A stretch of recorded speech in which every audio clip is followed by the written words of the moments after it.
Well, here we go, another big crowd at Nationals Park. It's the end of the mythical first half for the Nats, even though it's game number 88.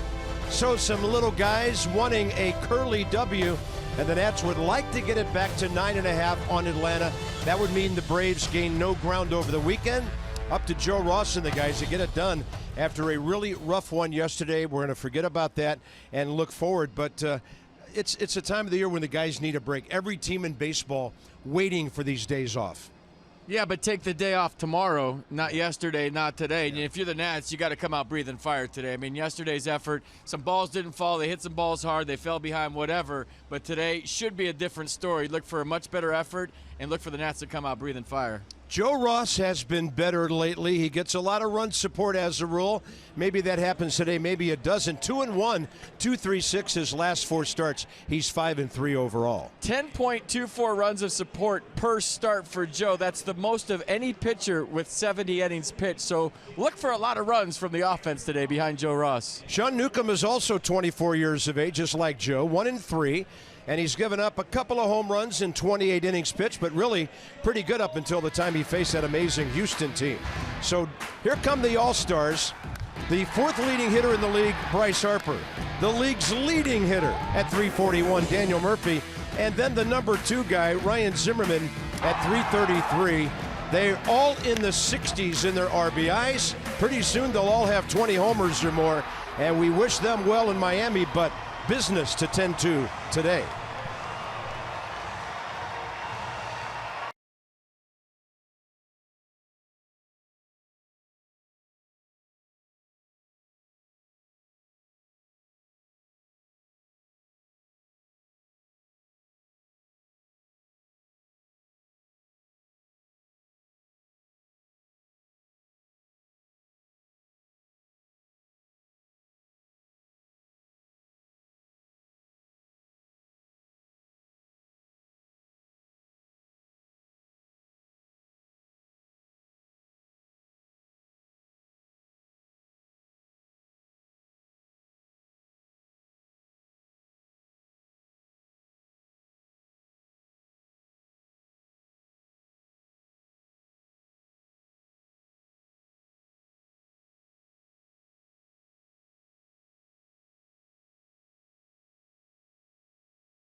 Baseball on MASN, brought to you by PNC Bank, for the achiever in you, and by Ocean City, Maryland.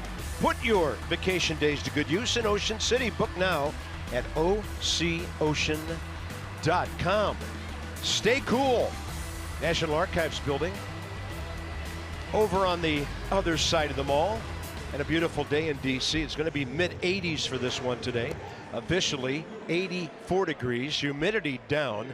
That is a blessing on a Sunday afternoon in July. And here come the Braves, and they've been doing some good hitting in this series. 4 hits in Ciarte, Camargo 5, Freeman 5, Markakis 4. And Nick Markakis, well, he likes hit against the Nats. He did it as an Oriole, and he's doing it as a Brave in this series. 4 for 11, a homer, 3 RBIs. Joe Ross, 5 career starts against Atlanta, counting today, 1-1 so far. A fastball averaging 92, two-seam fastball, lots of sinks. Slider going the other way, averaging 85.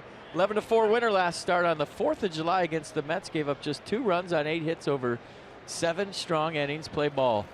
First pitch right on time, 135, and Joe cutting that one in on Ender Inciarte for a strike. So the league getting just under 300 against Joe. High ERA career against Atlanta, 5.85, but he's had a lot of great run support. Inciarte the bunt, Rendon glove, hand throw, yes! And he ends up behind home plate when he finishes his run all the way in from third base. I mean, that's just ready to play baseball. You see him creeping in. He saw Inciarte thinking about it. The bunt fairly hard, and then the transfer quick, the throw strong, and the play really, really good. And the momentum, like you said, took him right into the Nats on deck circle. But that's how this one starts. Anthony Rendon ready to play baseball. Nice play. JOHAN CAMARGO is next. They're moving this guy all over the infield. He's played third, short, and today second base in this series. Brandon Phillips getting a day off. Nick Camargo hitting at 307. 23 years in the big leagues for the home plate umpire Bruce Dreckman. Crew chief Mike Everett, first base, there he is. Chad Whitson at second, Jordan Baker at third. 2-1.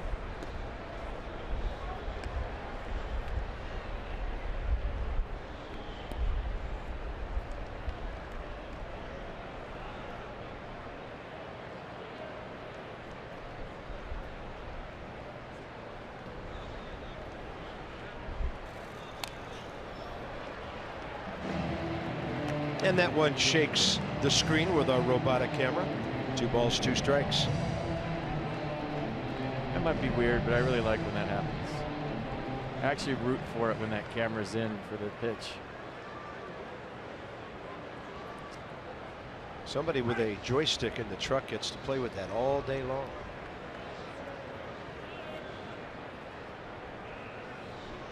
Two. Camargo, good looking 23-year-old switch hitting infield, doing a nice job for the Braves this year.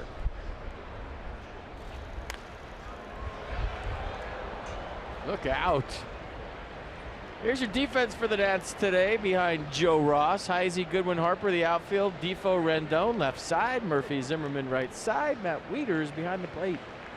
Chris Heisey back in the lineup again. Good to have him back. Absolutely, a lot of veteran presence. And that's inside, 3-2 with Freeman next.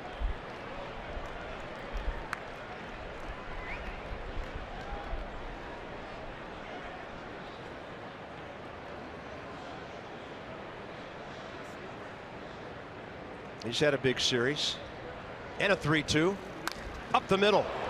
Hits off the mound in the air for quite a while. And that gives Camargo time to beat it out. Pretty well played on the exchange by Wilmer Defoe.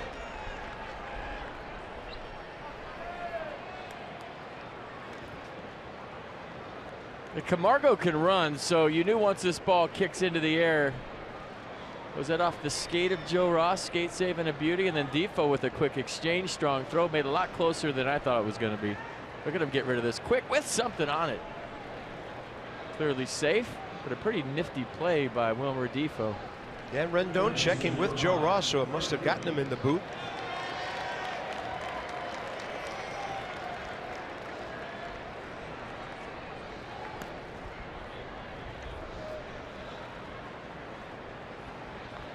Freddie Freeman 5 for 14, 5 RBIs. 1 homer against the Nationals this weekend, and he's 2 for 5 career with a solo against Joe. Rendon and Defoe communicating up the middle as they set up on a shift.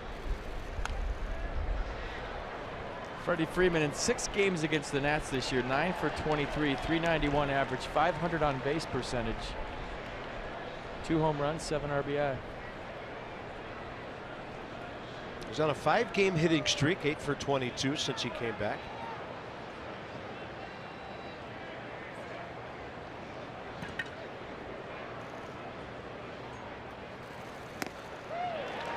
And 89 by him, 0-2.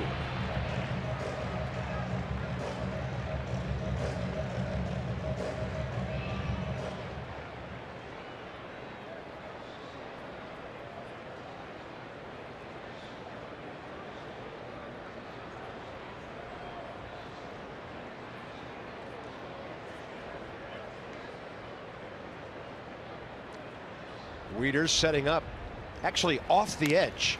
So Freeman hits it right where it was pitched. Rendon Defoe and a 5-6-3 double play on the shift. Well executed by Ross and the guys behind him.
All-star jerseys before the game.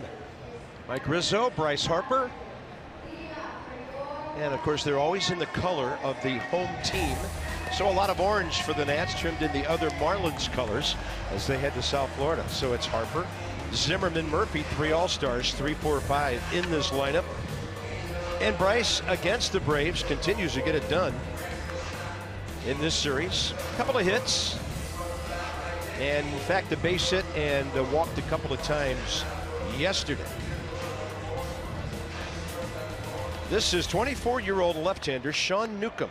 28 innings in the big leagues, 28 hits, 23 strikeouts. 6'5", 255, 23 years old. That's right, 6'5", 255 pounds. Fastball goes 93, 96.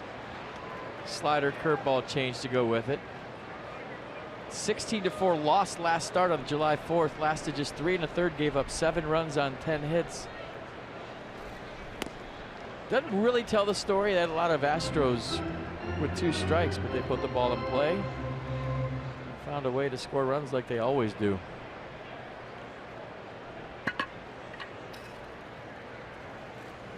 Brad Goodwin had 3 hits on Thursday night. The Braves have held him hitless since.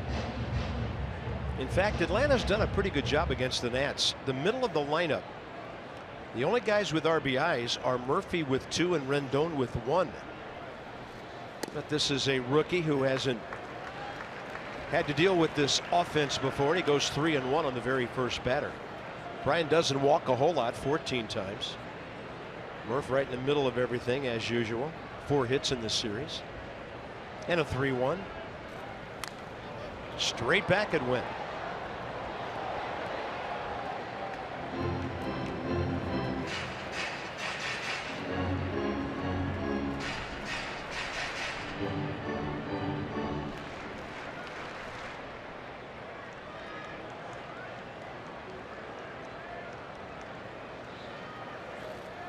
inside, and the leadoff man's aboard.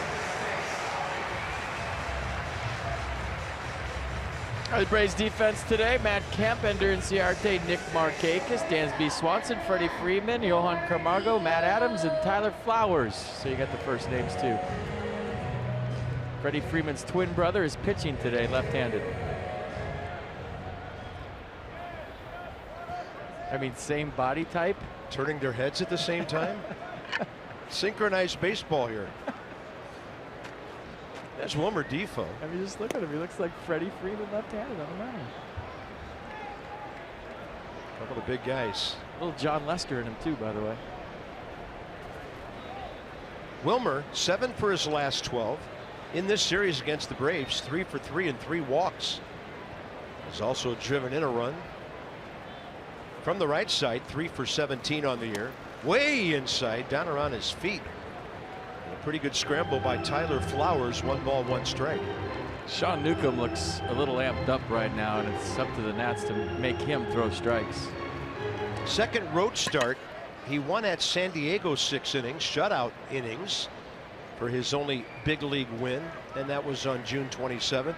Braves beat the Padres 3-0. That's a whole lot different lineup than the one he's facing today, even with Turner and Eaton not available. So there he is.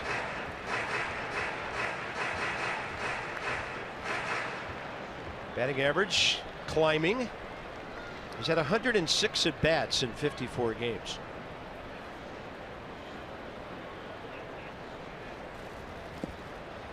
Good idea, the off speed. Did you see the Pirates Cubs score? The Pirates put up 10 in the first inning. The Cubs haven't hit yet.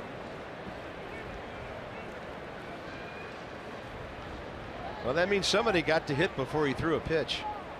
That's crazy. Francisco Cervelli. John Jay might be pitching again today.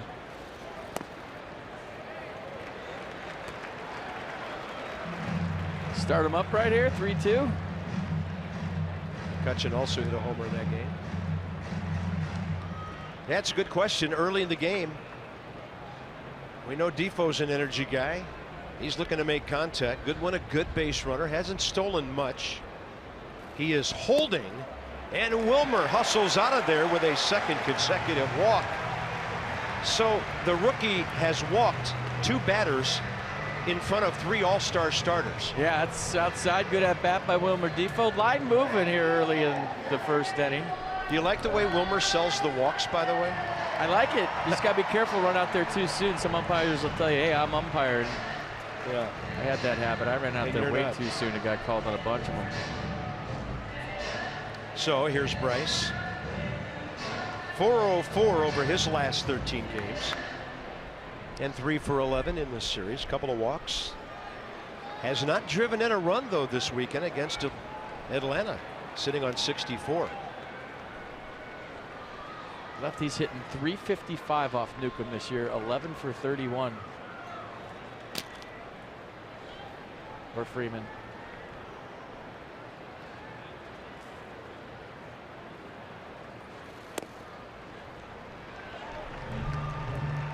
So that's ball 9. Bryce has a nice streak going. 1 hit per game in this series. With that batting average on the rise, Bryce is 4th in the league at .322, only 3 points behind Buster Posey. There's another pitch that misses. And Chuck Hernandez might be contemplating a visit here soon. But he just looks a little nervous right now, a little rattled. Boy, he does resemble John Lester. 10 balls, 4 strikes. Well, John Lester only lasted 2/3 of an inning today, so he was the starter in that game. There's a strike. Easy 97 right there.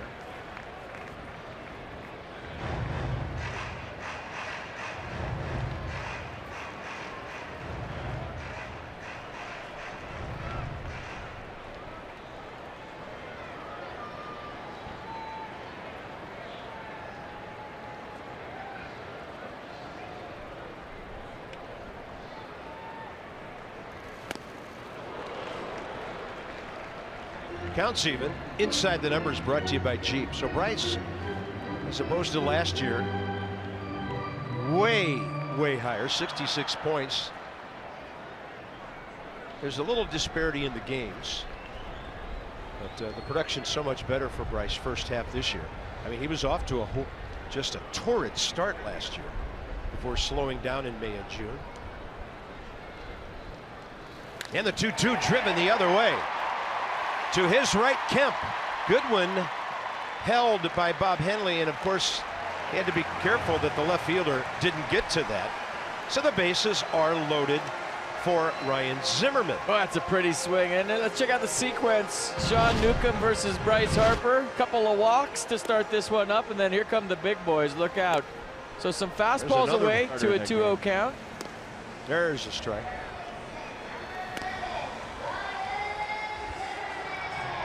And there's the base hit on the 5th pitch, a low line drive to left. There goes the no-hitter. Bryce Harper with the first knock of the day for the Nats. Line still moving.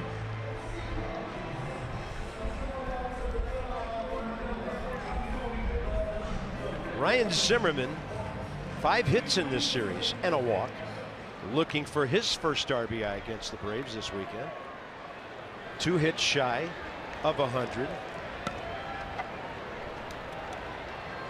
Bryce is now 2 shy of 100. High in the zone for a strike.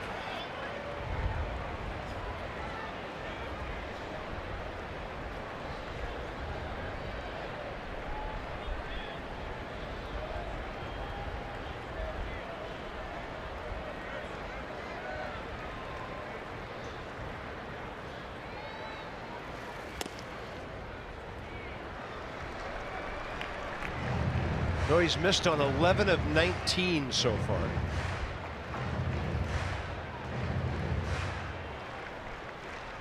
Thirteenth meeting between the clubs this year. 6-6 the season series. Braves have won 4 out of 6 here, but the Nats trying to put an early mark on this one. Inside, 2-1.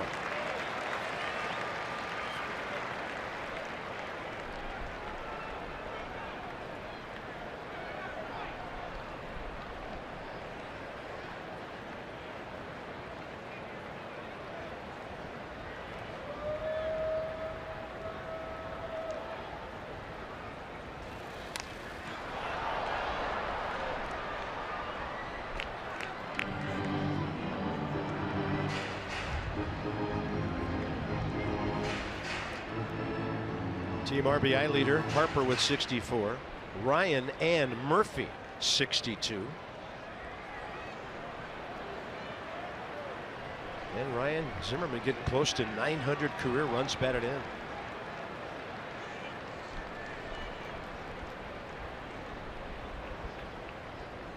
Big pitch, 2-2. Busted bat, short right field. And now Markakis in to get it. He launches a throw that's going to allow 3 runners to advance. Nick Markakis had no shot at Goodwin. So Defoe to third and Harper to second, 1-0. Well, good base running by Bryce Harper on the trail side to see the high throw from Markakis and take second base and take the double play away. So, I mean, today's game, right? A broken bat sack fly. How often do you see that? A lot now. I guess. Ryan Zimmerman, a strong man, throws it out there far enough. 1-0 Nats, good at bat. And now a chance for a couple more. First base open, but it's lefty-lefty.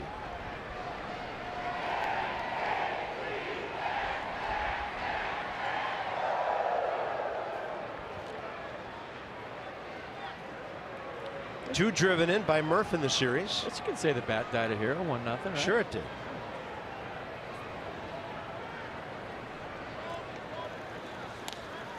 There's worse ways to go if you're a bat. Yeah. Way worse. I think the worst way you can go as a bat is when the hitter's frustrated and he just breaks you on the plate after a strikeout and you had nothing to do with it. Yeah. It wasn't your fault. I've had several bats tell me that is the worst way It is. to go. I mean, Yeah. now you're a lamp. Yeah. 0-1. From a weapon to a piece of furniture. You used to play in front of 40,000 people, and now you're on a nightstand just because some batter got frustrated with you. Well, these guys aren't very frustrated. Look at Bryce's tied Buster Posey. So the Nats have 1, 2, 3 in the batting race. Amazing. I mean, and we're not talking a small sample. This is game number 88 on the year. We've seen the Rockies do that in the past in the first month or two with some of their guys. And this is pretty impressive. Team batting average, best in the league, 276 coming in.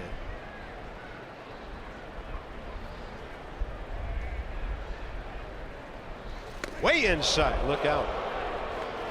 That was a slider that got away, maybe even backed up a bit. Murph going no beard today. I can't keep up with the beard ADD that Daniel Murphy has. He's going clean for the All-Star game, it looks like. Did double his last time yesterday, hit the ball hard twice. Brandon Phillips robbed him earlier in that game. I like the beard because he looks more like Wade Boggs. I think he can hit either way, though. Sees the off speed and takes it 3-1.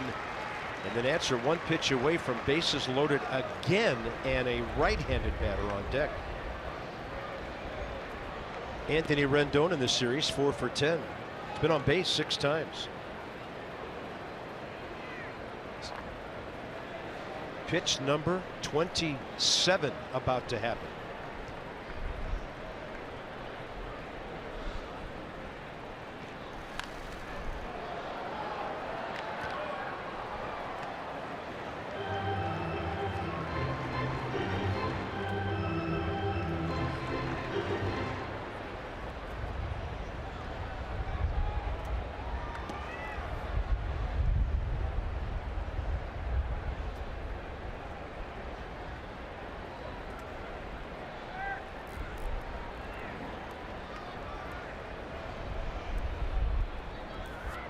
Step off now. Newcomb back on. Murphy out, now back in. 3-2 with 1 out.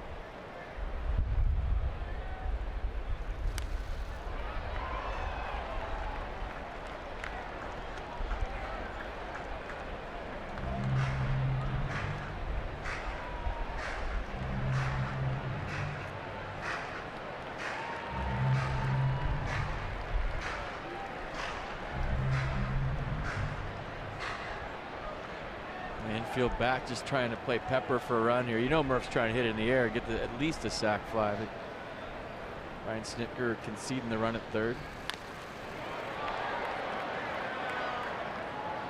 You bring the infield air in the first inning. Number one, you're saying you don't trust your offense. Number two, you're with a runner on second too. You're susceptible to 3-0 instead of just 2-0.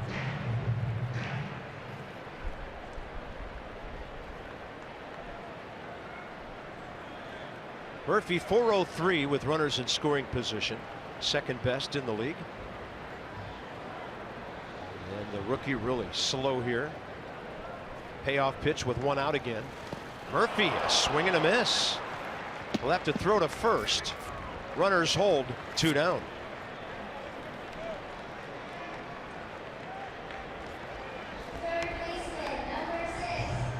Hey, Murph probably convinced another heater was coming, and Newcomb threw the curveball. You walk Anthony Rendon here if you're Brian Snitker, even though it's just the first inning? Yeah, I was wondering that. Matt Wieters from the right side this year, 10 for 38. And good with runners in scoring position, so he does have some protection on deck.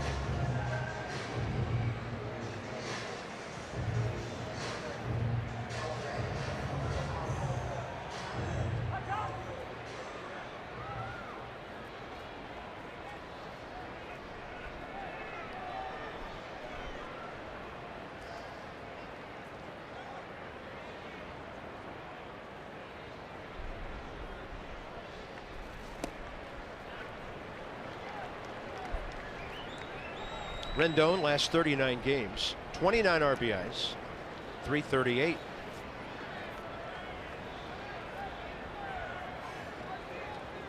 Very good numbers with runners in scoring position at 2 outs.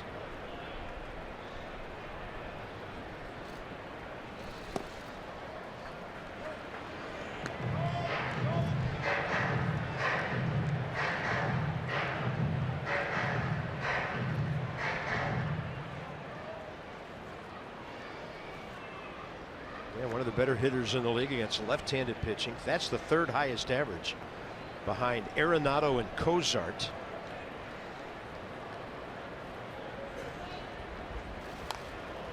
Off to the right, 1-2. Anthony Rendon, 316 and 52. He's got 5 errors at third base, and he has to be thinking, what do I need to do to get to an all-star game? Maybe the victim of a really good lineup, and you can only take so many people, but either way, those numbers are all-star numbers. 5 errors at third, and the plays that he's made on top of the 5 errors. Yeah. 5 other teammates making the squad. And a 1-2, target in. Rendon's going to drive in 2. He's digging for 2, and the Nationals lead 3-0. RBIs number 53 and 54. Well, that's breathing fire. That's coming out in the first inning and getting the job done. And what a clutch knock by Tony Two Bags. 21st double of the season. Fastball up, gets on top of it, drives it to left center. Beautiful swing.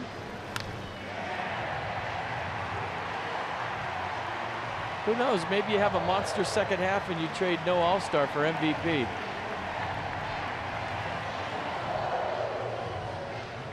Well, the Nats made Newcomb pay for the walks. Both men, Goodwin and Defoe, that he walked, have scored. So did Harper, who got that base hit with nobody out. I mean, he's on pace to be 30 and 100 with being a 300 hitter. Yeah. That's the look of a manager whose young pitcher walked 2 guys to lead off a game.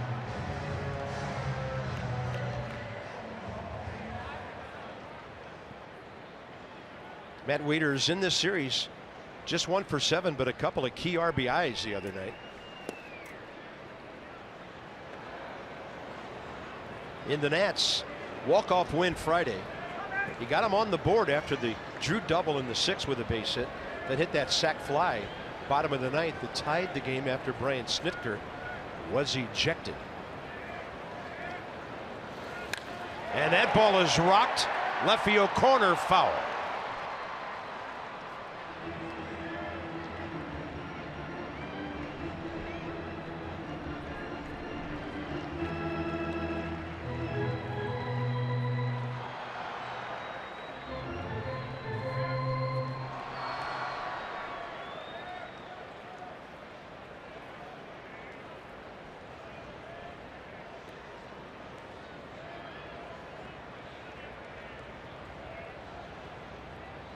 A couple of weeks ago, Matt was up among the league leaders in that stat.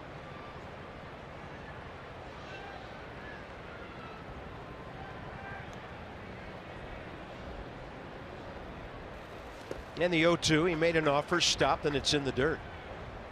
So now Sean Newcomb on his way to 40 pitches in the first inning.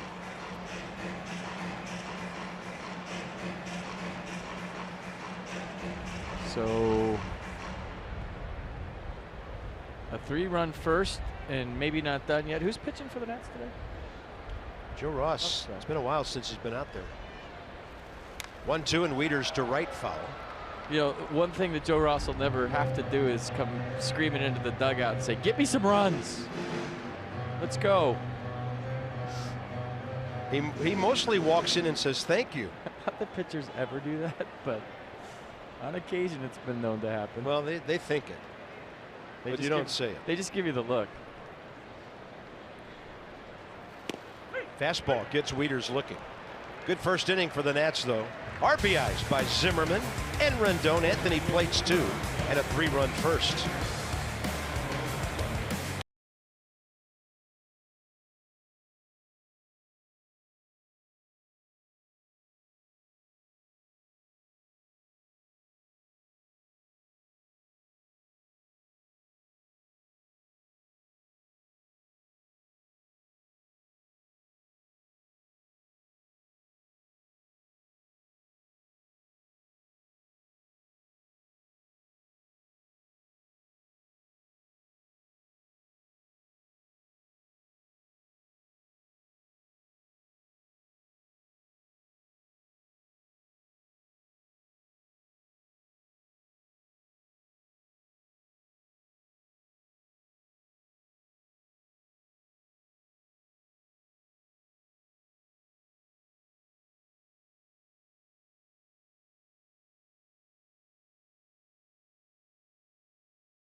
Miller time later in the ball game. That's brought to you by Miller Lite.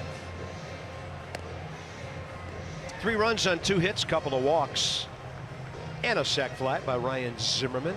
Numbers from Jeep. So in the National League this season, minimum 5 starts. Joe Ross up top. Sean Newcomb, not so much. Small sample for him. So here's how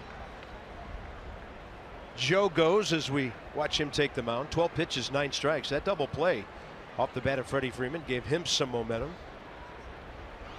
Ouch on the pitch counts if you're a Braves fan. Kemp, Markakis, and Adams.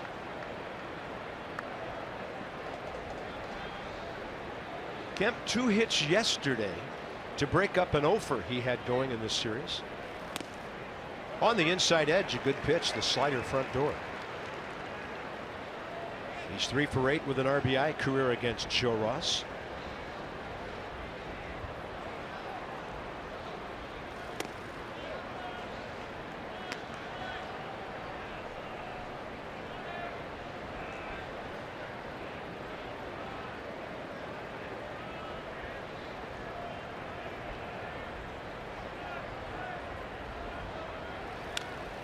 Staying inside.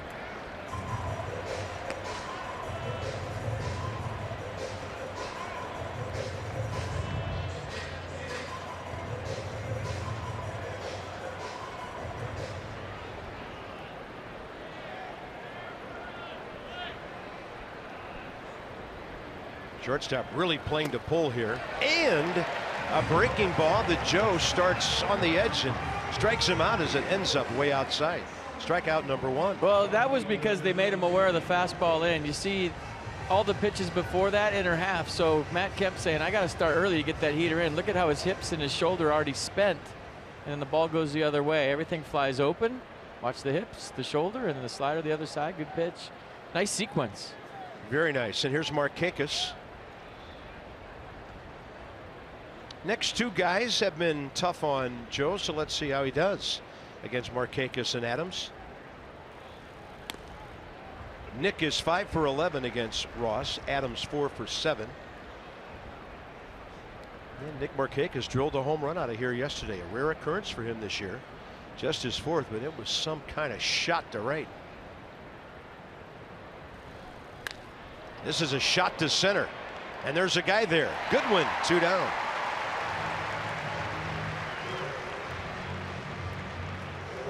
All right, Monday, July 31st, there's going to be crabs all over the place at Nats Park. That's presented by Budweiser. You can enjoy delicious Maryland blue crabs, sides, and all you care to drink, Bud and Bud Light.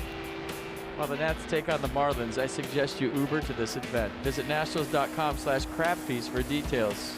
Yes, that is a sweet lid. Beautiful. Speaking of lamps. Upstairs to Matt Adams. Harper for shade. Those things have multiple uses. It's warm out there in the sun. 84th game time. There's a towering fly ball to the right side. Looks playable. Murphy battling the sun. Now Harper gets there, and the ball hits off the railing.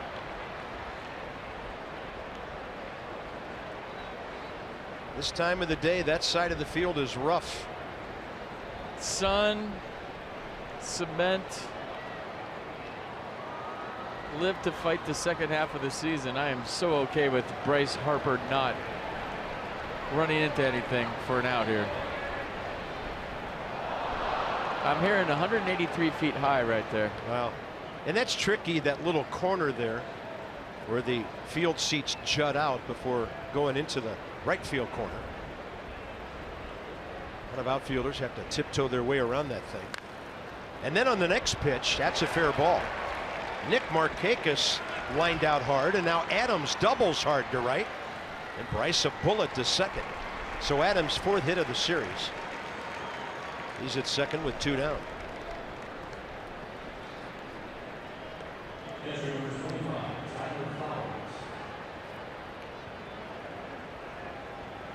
A fastball up.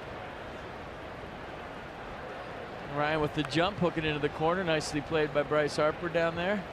Little ricochet piece. Sidearm slinging to second.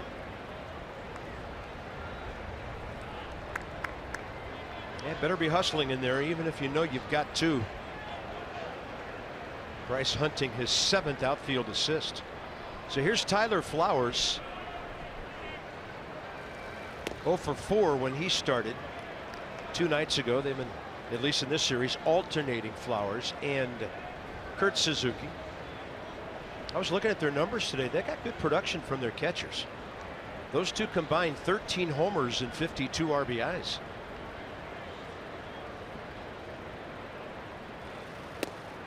(2-0).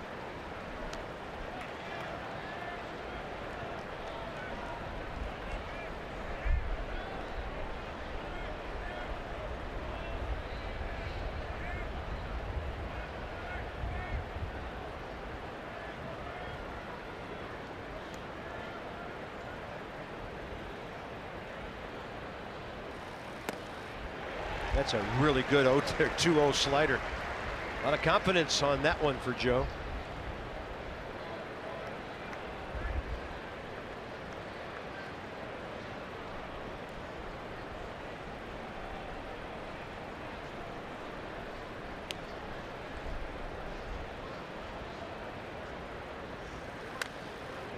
Then the heater right in on his hands. Make him wear in. Maybe go with that slider away now. 2-2. See what they do.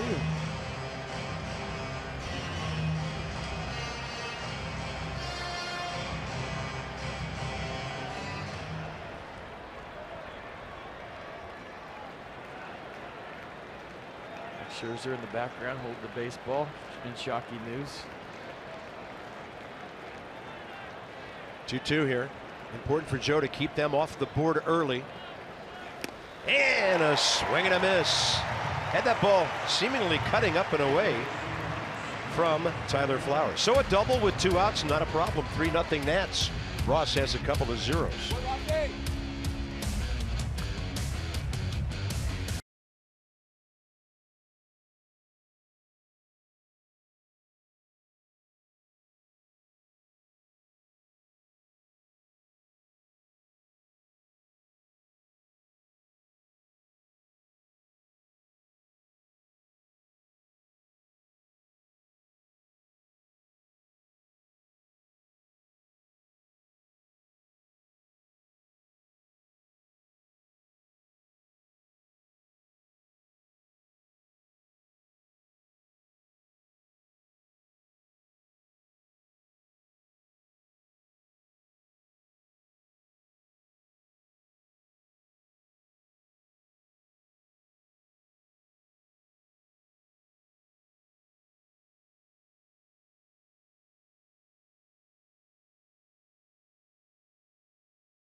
Perfect day to be at Nats Park and watch a ball game. Nats up 3-0 as we go to the bottom of the 2nd inning. This will be a perfect night at the ballpark, July 29th. Join us for Ladies Night. Female fans out there can take part in the pregame panel discussion on women in baseball featuring Nats female executives. You can enjoy drink specials and take home a set of national wine charms. Plus, one lucky fan won a trip to the MGM in Las Vegas. How good is that? Remember, what happens in Vegas stays in Vegas. Visit nationals.com/special ticket.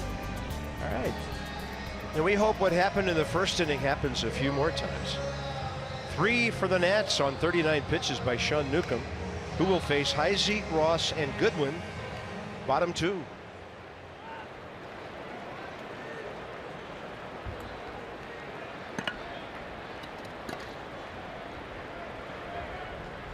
Chris Heisey 0 for 2 in this series, and great to have him back. We hope he warms up. This is the pitch he's hunting right here. Center cut fastball. Let it rip. He's always hit well against the Braves. 1-0 pitch. And a check swing to even things up. Last time Chris Heisey started a game was 51 games ago. May 14th, second game of a twin bill against the Phillies. 1-1. Fastball on the edge.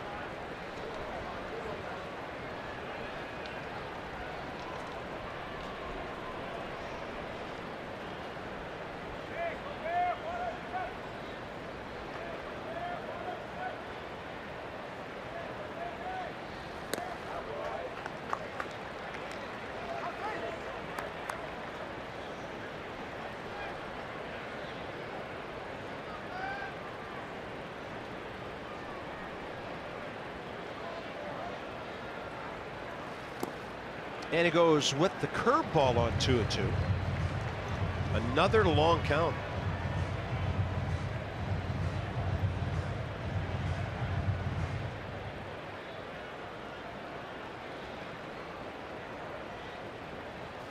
That ball ripped.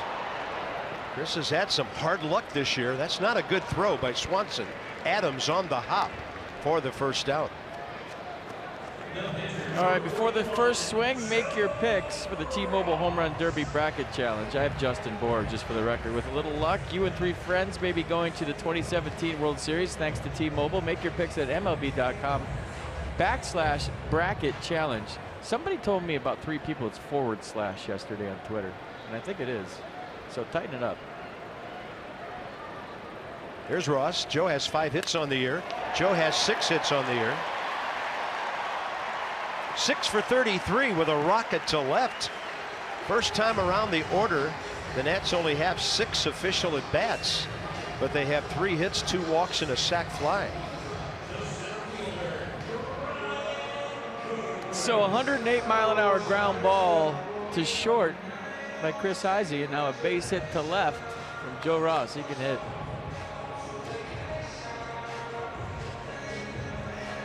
One on, one out. Goodwin walked to lead off the game, and then Newcomb walked Defoe. Even though he retired 2 of the next 3 All-Stars after that, Rendon got him, and it made it a 3-run inning.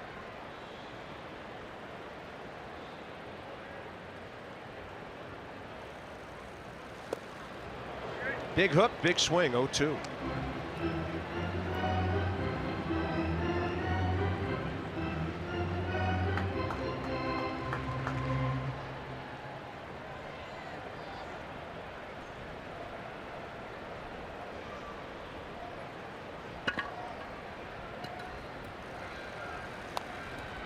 And managed to get a piece of that one, and they were ducking in the camera well.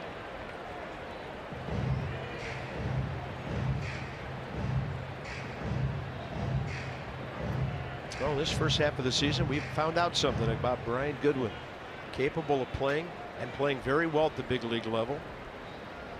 By far his most exposure. And he's filled in very well.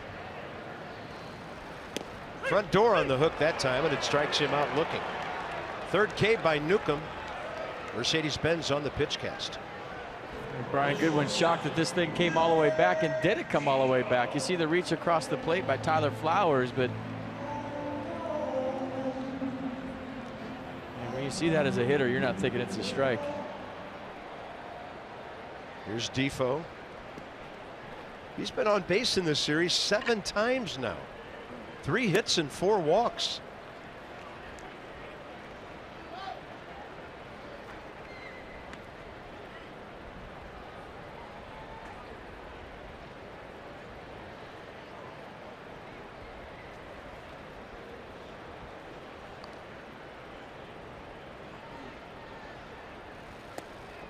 And he took a big swing on a changeup, 1-1. That's just a tremendous opportunity for Wilmer right now with Trey Turner down to show he can really play at this level. And these opportunities don't come around very often. Not with a team like this. No.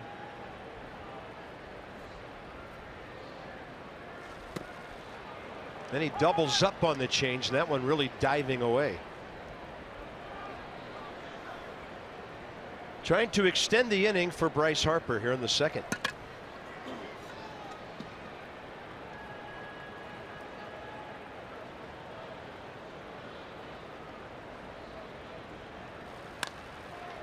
Well hit left side.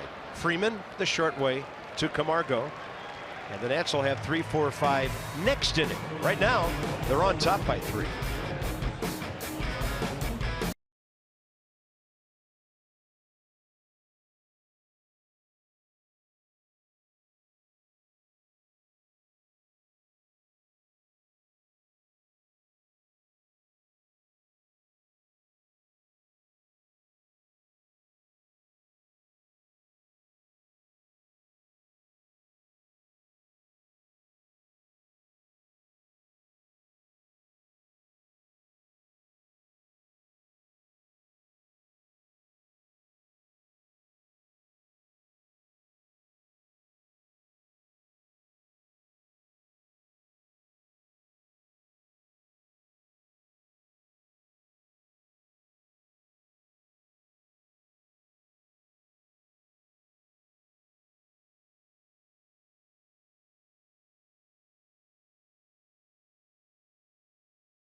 Lead to work with as we head top 3. Joe's last 4 outings coming into this one, all quality starts. And I talked to Mike Maddox earlier on today, asked him what he's liked about Joe of late. He says that he's really changing speeds now. We've talked about that changeup a lot with that adjusted grip, how he's taking velocity off of it. But Maddox also told me Joe's started mixing in a curveball, a pitch which he tinkered with last year, but has started getting more confident in lately. It's bigger and slower than the slider, more in that 80-mile-an-hour range. And while it's still a work in progress, it's another option. So Joe went from having just pretty much fastball slider to now being a 3.5 pitch guy, as Maddox put it, with the changeup and the curveball. And Maddox says it'll help keep hitters not only off the fastball, but off the slider too. He says we're seeing development from Joe each time he goes out there. The Nationals really liking, guys, how Joe Ross is progressing as this season goes on. Yeah, recent trends have been good. Thanks, Dan, with our Coons.com sideline report. When you're talking cars, you're talking Coons. Here's Dansby Swanson, top of the third. Pitch number 27 from Joe. And he gets that strike on the inside edge right under the hitter's hands.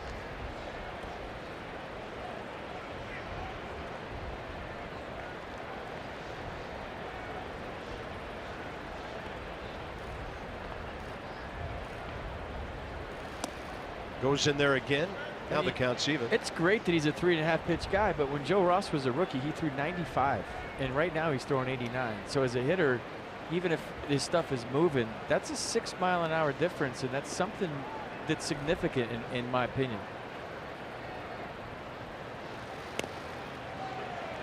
So if your fastball is 89 and your changeup's 86 and your slider's 84, it's all right there in the same velocity. So now, what does that mean? You got to be really fine with your location. You got to be really smart about how you mix up your pitches, and you got to stay down the zone to get ground balls. There's one to the right side. Murphy to his left. And Joe Ross has retired the first 3 leadoff hitters today. Just stay down, get the ground balls, you're fine. Nicely done. Yeah. Sean Newcomb, as a big league hitter, 0 for 9, 7 strikeouts.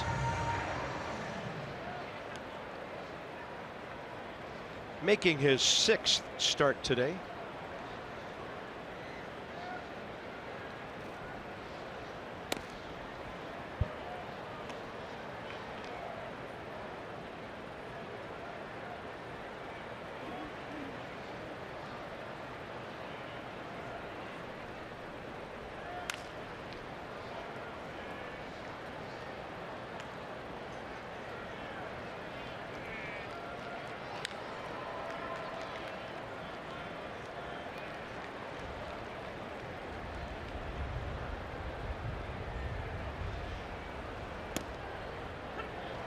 Get a little run back action there.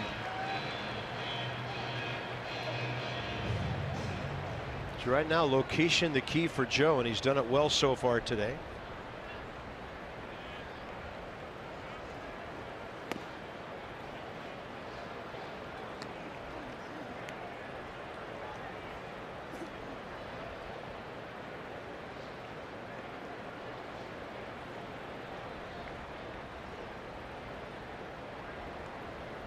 Weeder stays inside. Pitch out over the plate, and strikeout number 3. Braves go 2 for 9 first time around the order. One of those erased on a double play. All right, Washington area Toyota dealers help children and their families by making a donation of $37 to the Children's Inn at NIH for every strikeout by a Nats pitcher this season.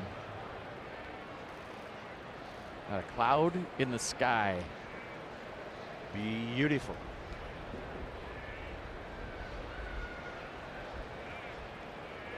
Inciarte tried to bunt first time up. In fact, he did bunt. And Anthony Rendon took a base hit away, charging in.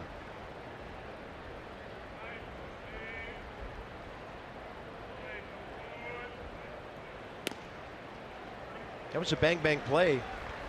But Anthony knew he had time to use the glove rather than the bare hand, and still got him. And then Ross gave up a base hit, but then a double play ball got him out of the inning.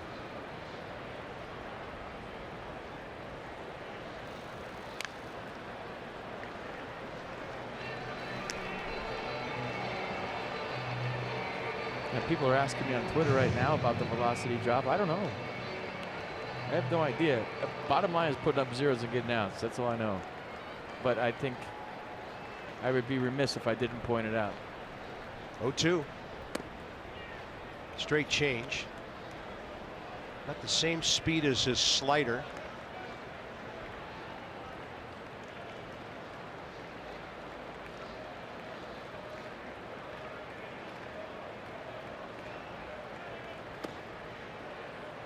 Two-two.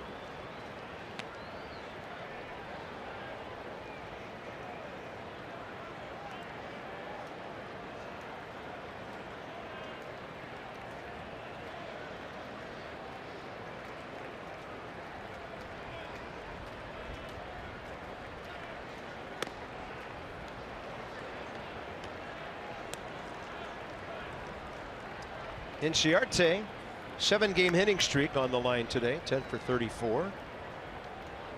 Johan Camargo waiting, has a base hit already.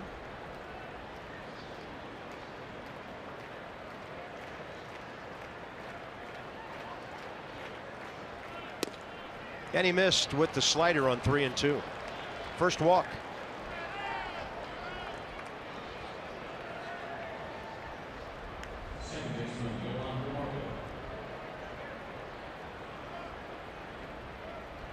Johan Camargo, more hits in this series than any Brave.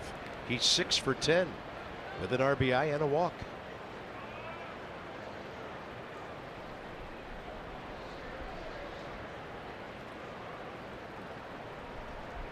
Inciarte with 11 steals on the season, been caught 5 times.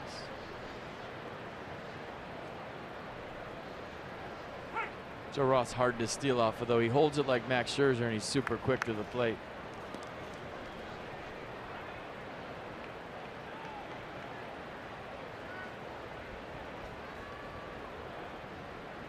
And only 2 stolen bases against Joe this year. That's impressive.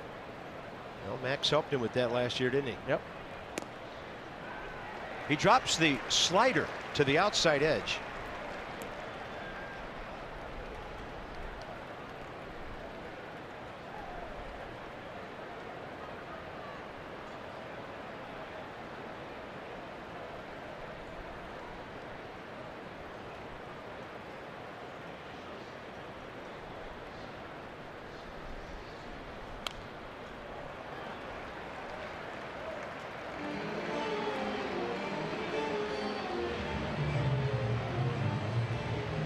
Having a chat.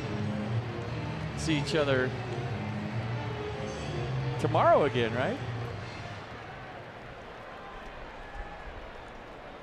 In Miami. Yeah, Inciarte's had a good first half.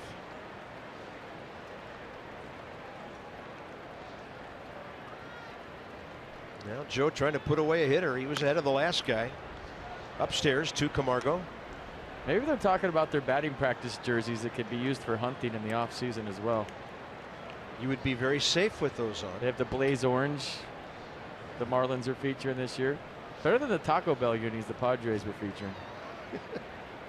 Well, I don't know if better's the right word. I think they're both bad. 1-2. Well, fortunately, that's only for the home run derby, right? Yeah, and I like it when they all wear their own uniforms. And I'm hoping next year, I don't know what the plans are, that there's some variation of the American flag for both leagues here at Nats Park with the All-Star game. We'll see. Yeah, it's that color.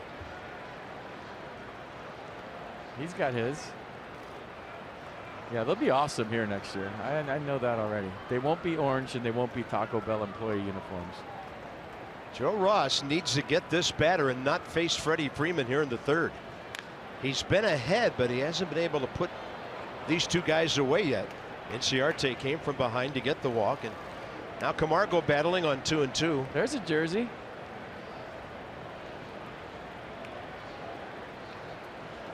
Go pheasant hunting.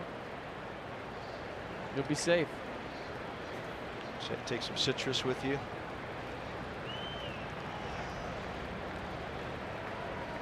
Two-two pitch. Now 3-2 again. Getting ahead of hitters one thing, putting them away another. And there is danger lurking in a 3-0 game.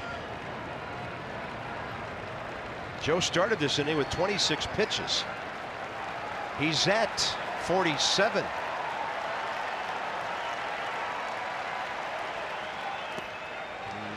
Two walks in a row.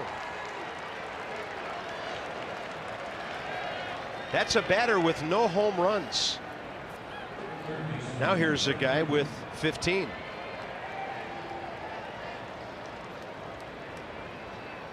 Just from a psychological standpoint, it's probably hard for Joe to look at the scoreboard and see 89 when he used to throw 95. So that whole thing about, and then that affects what a pitch I'm throwing, where I'm throwing it, all that stuff. One thing we know, he's going to compete no matter what.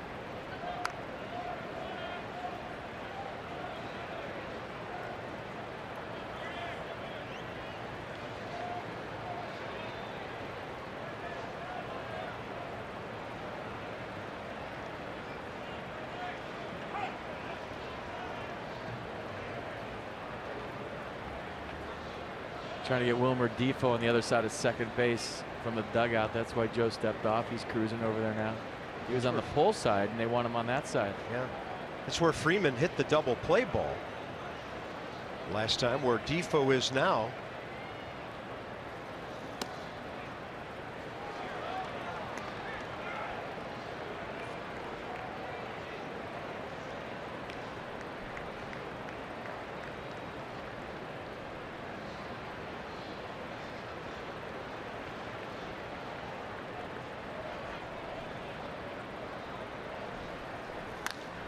As a high drive to left center. Goodwin tracking it. That's what happens when you walk two men with two outs in front of Freddie Freeman.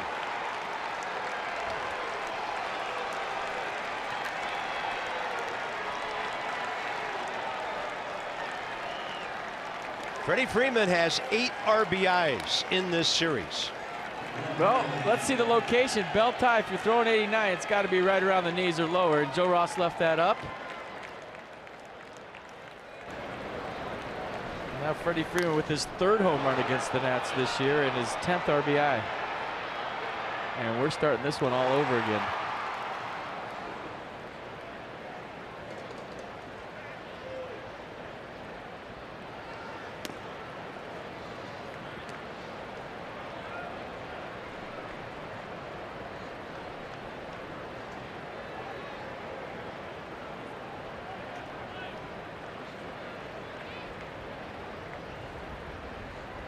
Matt Kemp struck out first time on a slider away. There's a similar pitch for strike one.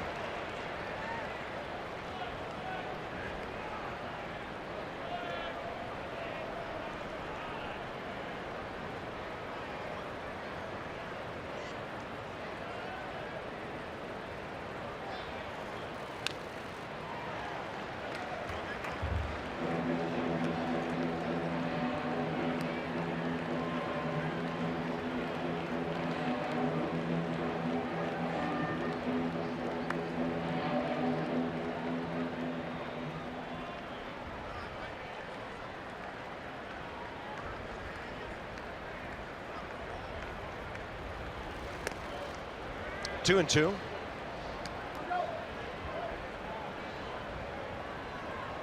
More pitches this inning for Joe Ross than his first 2 combined. Now he got Matt Kemp with a slider down the way after 3 pitches in last time up. See if they try that again.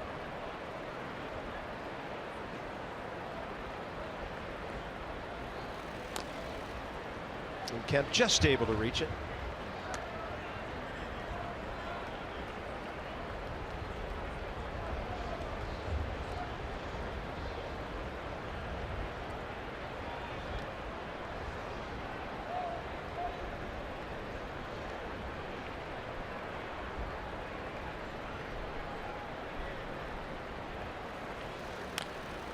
Left side tapper. Here comes Rendon with the glove.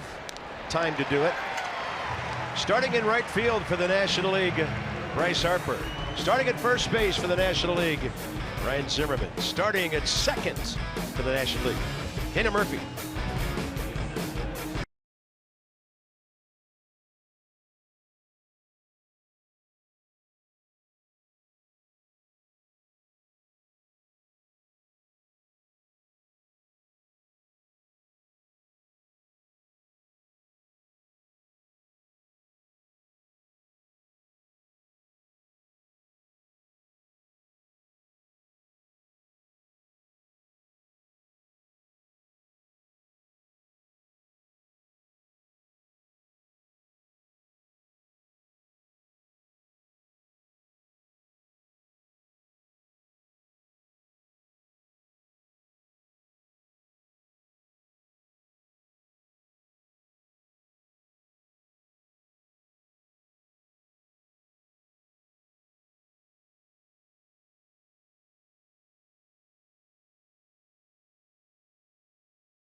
Freeman the big blow, Rendon the big blow for the Nats with some help from Ryan Zimmerman. Part of our Mazda do-up and what these 3, 4, 5 guys have done against lefties this year. So Bryce over 300, as is Ryan, and Murphy at 323.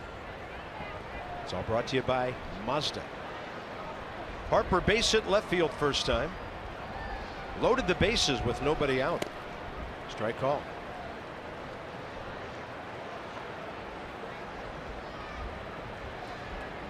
Well, now you got to gear up and score some more runs. You had to anyways, though. Didn't want to sit on that 3.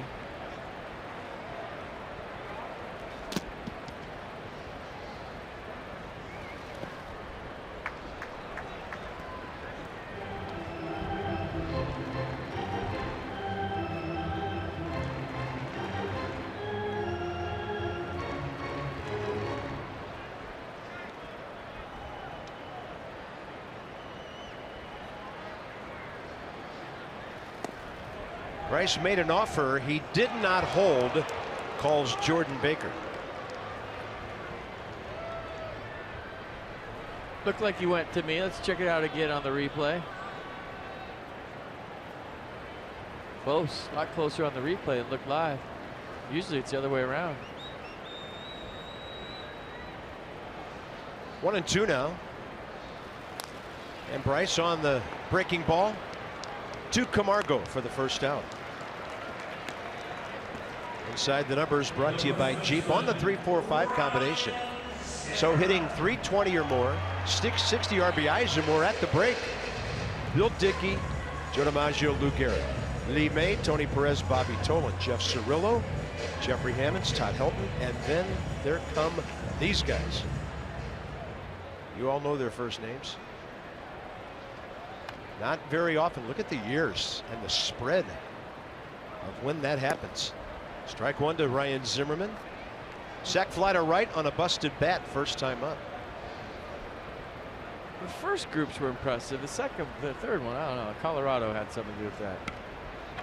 I'm not even going to say not taking away anything from them, because I'm totally taking away everything from them, because it's Colorado. Well, Jeffrey Hammonds was a leadoff guy, right? who had a little bit of. I mean, it's good. Those are good players. Yeah. Who am I to say they're not? They're not DiMaggio, Ruth, and Gehrig, though. That was Colorado. Sorry.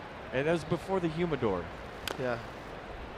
And the wind was blowing out every single game. They don't need the wind there. Yeah.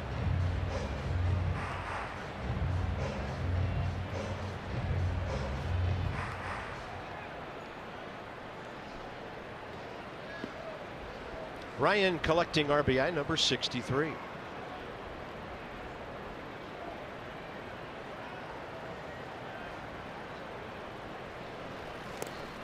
On a pitch in the dirt, Flowers keeps it close. And that throw almost into Ryan Zimmerman. 2 down. This thing is cool. You got to see it. You can't see it right now, but you can come fly away with the Nats on Fedora giveaway night. That's presented by Delta Airlines. Get it? Come fly away, Delta Airlines. First 25,000 fans enter the yard. Wednesday, July 26th, Brewers are in town. You receive a fashionable Nationals branded hat. Visit nationals.com/tickets. Hopefully Max is pitching that day, and when he strikes out a guy for the 3rd time, you throw him in the air. That'll be an early hat trick. Throw him on the... No. Nope. I almost said that. Here's Murphy. Newcomb has settled down now. Since the Rendon double, 1 base runner, and that was Joe Ross with a base hit.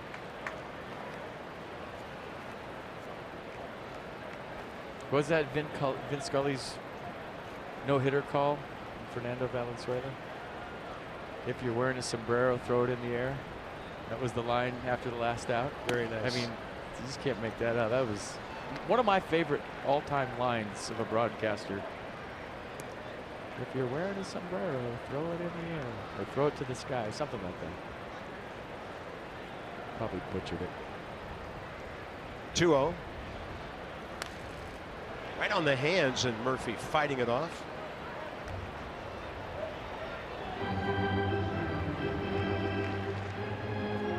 There's a guy with 2 RBIs today. Rendon with 54, 3 in this series, and 31 in his last 40 games now.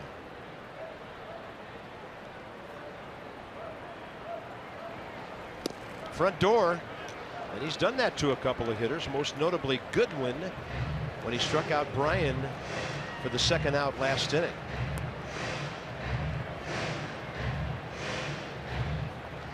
Yeah, if you have a sombrero, throw it to the sky was his line after the last out. Classic.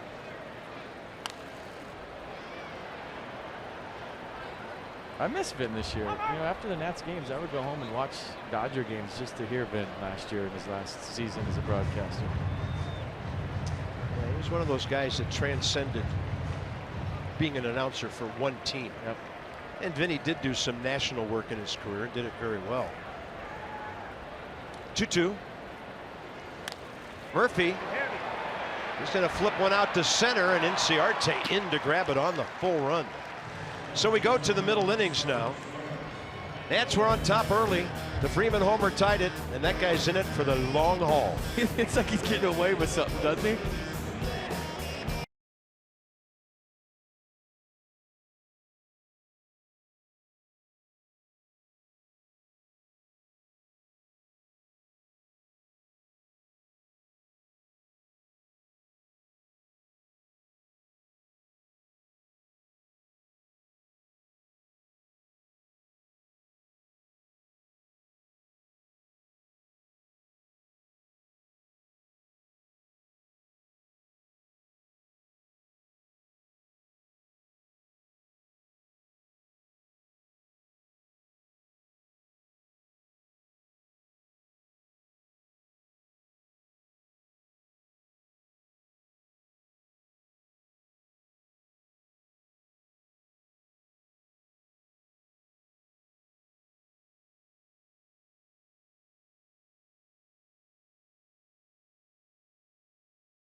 We wave our caps, we honor them every day, and we thank them for their service to our country.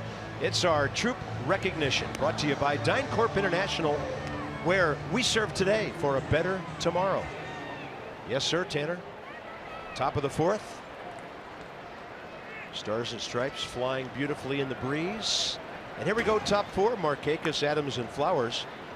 And now Joe Ross coming off a 30-pitch third inning, when he had retired 8-9, walked 1 and 2, and you know who bats third, and he tied the game. Like coming off a career high 114 pitches last start too.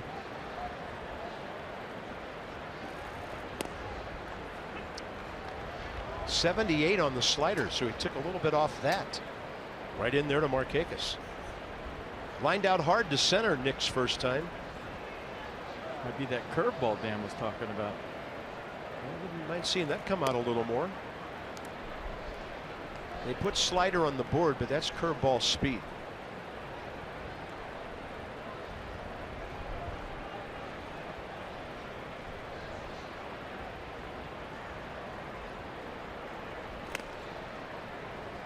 Two and one.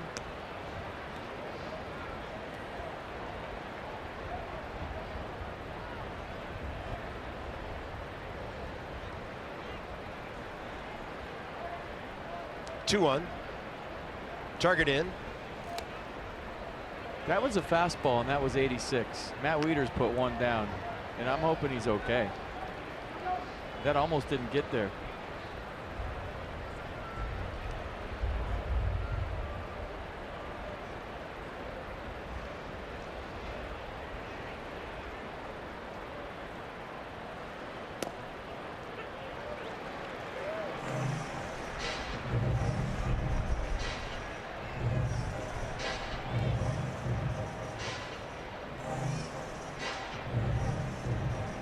Adams next here in the fourth. Another long count for Joe Ross. Markakis pops it up. Wieters back to the screen, and 4 rows on the other side. When you have insight, you know how to handle your finances with confidence. Brought to you by PNC Bank, for the achiever in you. So Eric Fetty starting again. It went a little better last night for him. A lot of zeros across the board, 4 Ks in 3 scoreless innings at Rochester.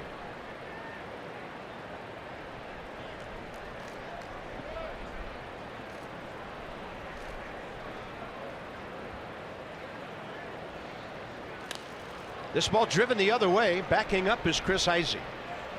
Right there, 1 out.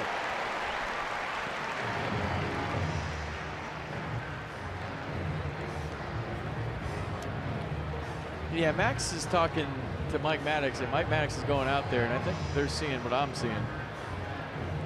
This might be a health check.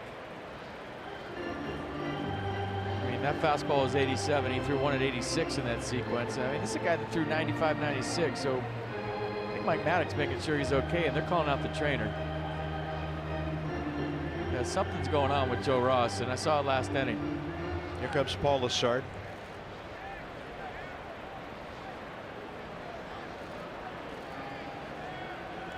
Now activity beginning in the bullpen. Tanner Roark in relief of Steven Strasburg through 5 innings yesterday, 76 pitches. I mean, you look up there and you see the velocity, and you're thinking, is he okay? And that's what I've been wondering up here for an inning and a half. Competitors want to compete, but something's not right.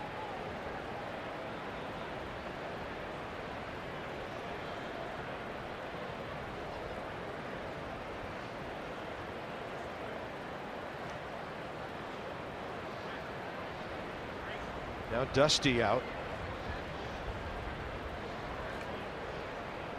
This is where managers trust their trainers, and obviously the pitching coach seeing something out of the ordinary.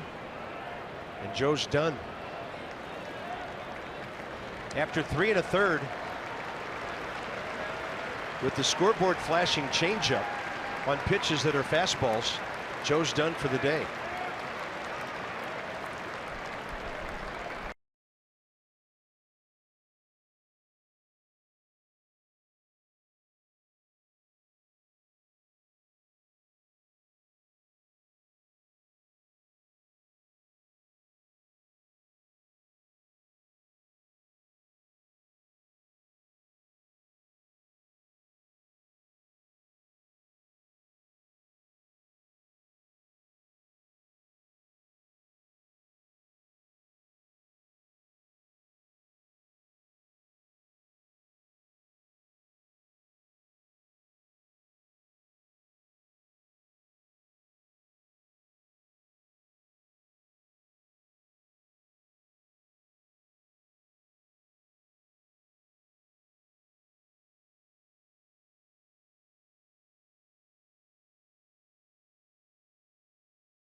10th inning of Nationals baseball, brought to you by the all-wheel drive RAV4. Toyota, what drives you?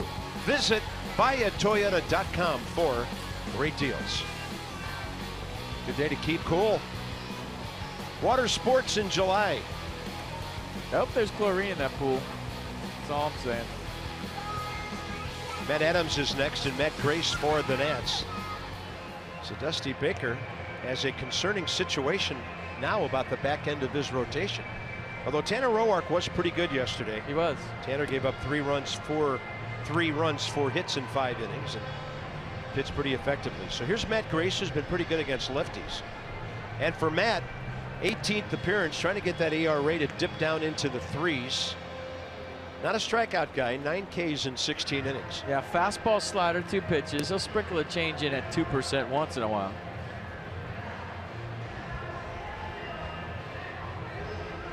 First batter faced has been a bit of a rough ride. And that first batter will be the lefty power guy, Matt Adams. He gets all the time he needs here to get ready. Probably won't be too much longer for Matt. These bullpen guys can fire it up in a hurry. By the way, we caught an interesting conversation during the break. Freddie Freeman came down to the end of the dugout and told Matt Adams, look out for the front door hook, because Matt Grace has struck out Freddie Freeman 3 times in his career, so he let his teammate know to be mindful of that inside area. All right, here we go. See the softer side of your favorite Nats in the 2017-18 Nats Pet Calendar. For just $20, you get a limited edition calendar online or at the Nats team store. Proceeds benefit the Humane Rescue Alliance of Washington, D.C. Visit nationals.com/pet calendar. There's Magnus and Jason Worth. Magnus is a bearded collie, and that's Matt Wieters with his pet raccoon, Jalapeno. Yeah, there is a cat. The rumor we heard was true. It's Matt Wieters. Matt Adams. That is Jalapeno. That's the cat's name. That is awesome. It is. Adams goes up hacking. Swing and a miss. 0 for 1 career against Matt Grace. Here, Jalapeno.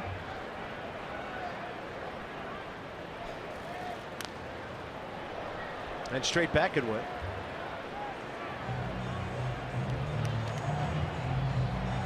There was 2 guys down there on the Delta patio that just put their hands over their head and ducked.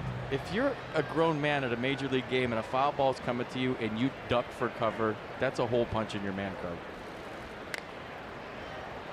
Well, there's another pop fly. Nobody ducking from this one. Maybe ducking from the sun a little bit. And when Ryan Zimmerman catches that, it's a fair ball. 2 outs. I mean, it looked like there was an incoming mortar round and it was a foul ball. I mean,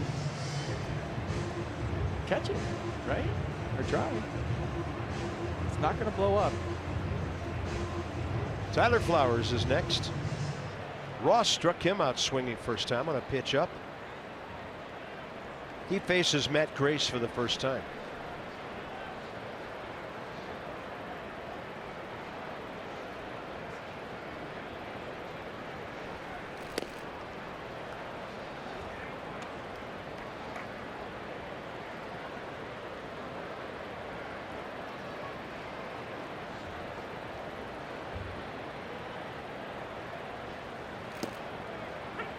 And a good slider, 1-1.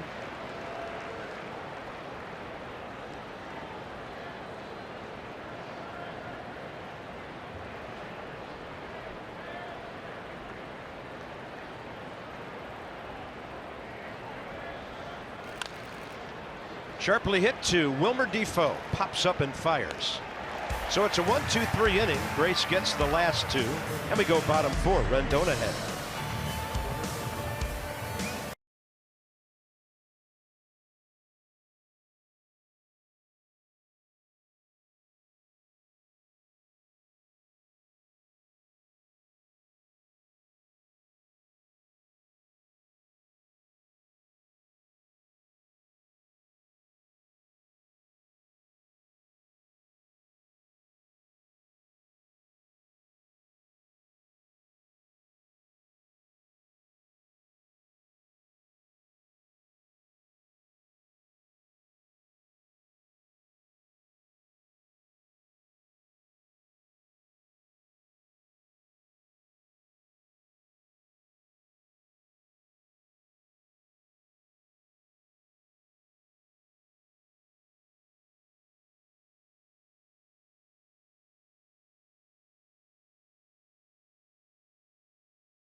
out.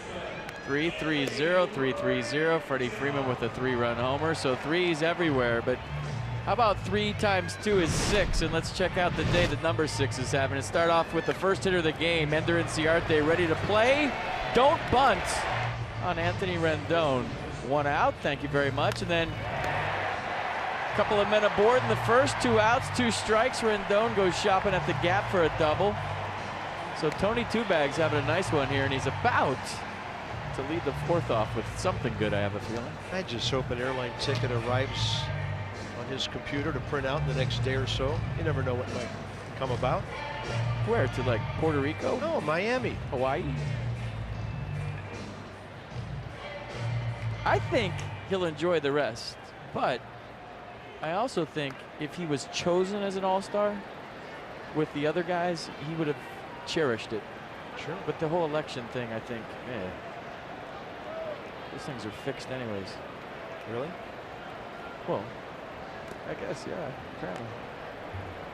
I do think it's tough to make the team when 5 guys from your ball club are already on there. And they still want to They haven't vote. given up. They haven't given up. They gave up on us. Yeah, we're after toast. a few days. We are old news. Us being the next. We are old fake news. 2-0. I thought we were going to run. I really did. Thought you were going to press the button and say, see you later.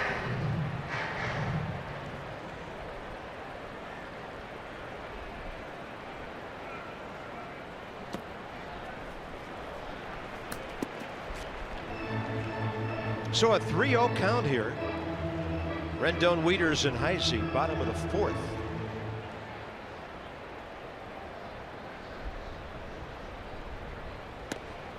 Anthony Rendon, a 4-pitch walk, 3rd of the day by Sean Newcomb.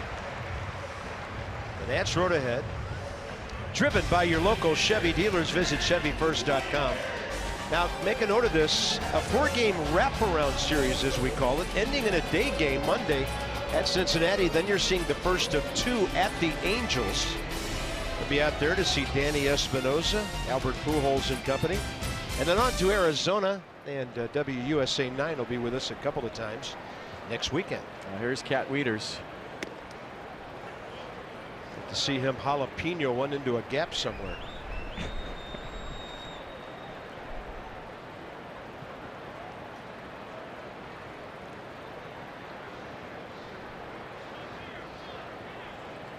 Never thought I'd use his name in jalapeno. Hey, it's okay to have in the same sentence. It's okay ever. to have 1 or 2 cats. I love cats. It's when you have 17 or 18 and you have to start wondering. Yeah, that's it. Nobody wants to come over. Body's buried somewhere.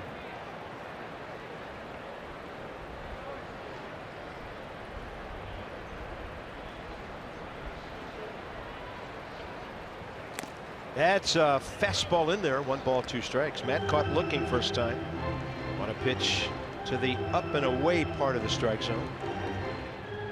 He started the season on fire from the right side, but hard to sustain that when you don't get that many at bats. This is only his 40th right-handed at bat of the year. He has 10 hits. That off-speed pitch up and away, 2-2.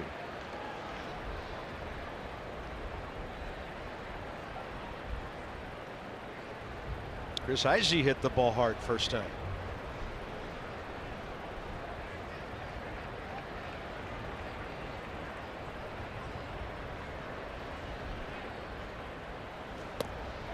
Stays outside. Crank him up here in a 3-2 count. Start Rendon. See what Dusty Baker decides. See what Brian Snitker decides. He's throwing over.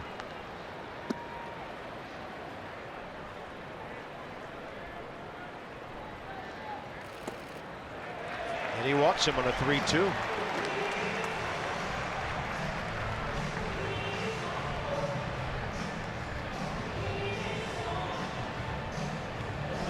So, second time today, he leads off an inning by walking 2. Chris Heisey now looking to drive the ball somewhere. Matt Grace is out on deck after throwing 6 pitches, 5 strikes.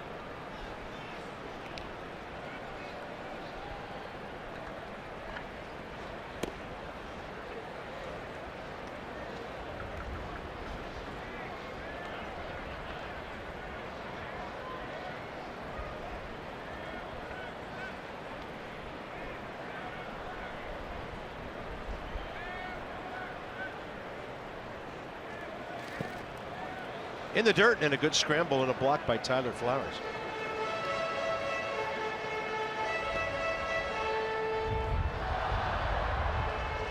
This is where I think if you're Chris Heisey, you look who's on deck, and it's Matt Grace. And while you're not swinging wildly at anything, you might want to think about expanding your zone in the bottom of the fourth at a 3-3 game to try to drive in this run. You know, without getting too crazy. Yeah, it's a good call. 1-1. There's a big swing, trying to make it 6-3.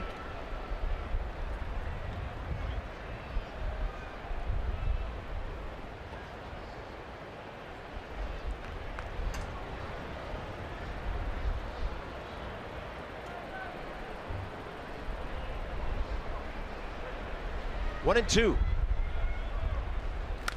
Heisey to left center. Well hit. Heading for the bullpen. Off the wall. Everybody had to hold up.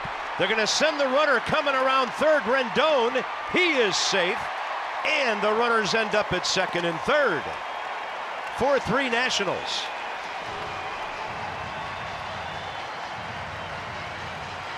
Heisey almost made it 6-3. By the way, Chris Heisey, way to swing it. Standing ovation, nicely done. Tough read for everybody involved. We had a big-time traffic jam around second base in the middle of this deal. So he did. Maybe swung at a ball inside because he knew the pitcher was on deck, expanded his zone nicely for the RBI double, and then it got real weird around second base. Matt Wieters stopped. Then he figured, oh, I better go because Chris Heisey was right behind him, so there was a traffic jam at second. Wieters finally released to third. Rendon scores, and just like that, it's 4-3 Nats. And their pitching coach, Chuck Hernandez, to the mound. So this is interesting. Matt Grace has never had an at-bat in the big leagues. It's going to come up for the first time with runners at second and third and nobody out. Ian Kroll up and throwing for the Braves.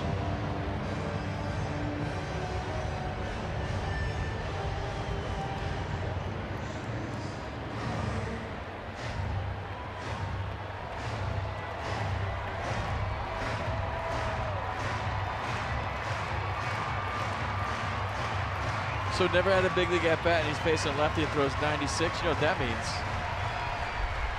Bunt and see what happens. Base hit. So the Braves playing their infield in, not way in. And he takes a strike.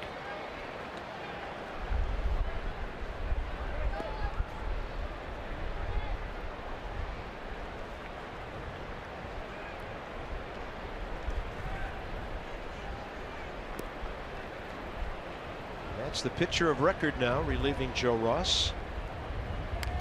He's going to make contact and foul it off to the left. That was a really good swing. This is not looking like a guy that doesn't have a big league at bat. I'm sure he's hit some in the minor leagues.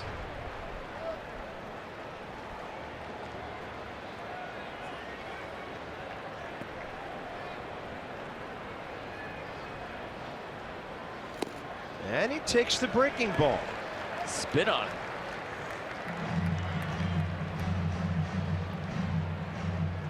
There's his minor league career, 2 entire ABs, but a couple of walks.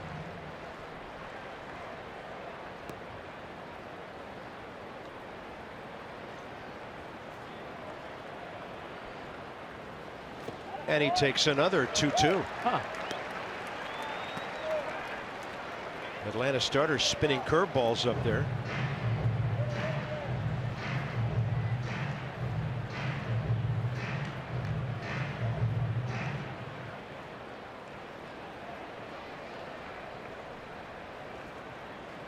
Nats back on top by a run here in the fourth. And Grace stays alive, making contact again. I'm telling you, that's a good swing. I don't know what's going to happen here, but that's a good swing. That's a competitive swing at this level for a pitcher.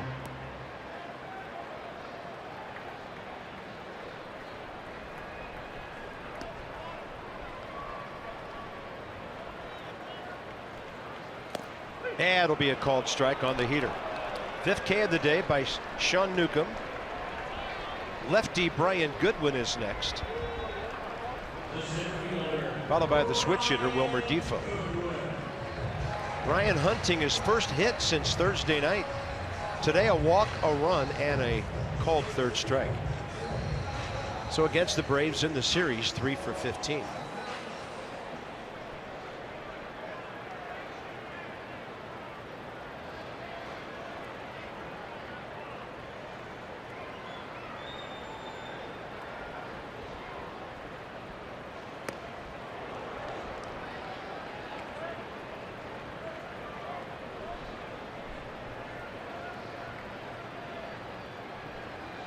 It'll take a fairly deep fly ball to get Matt Wieters in if it's a sac fly.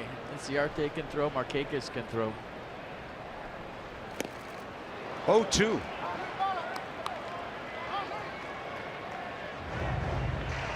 Now you got to fight.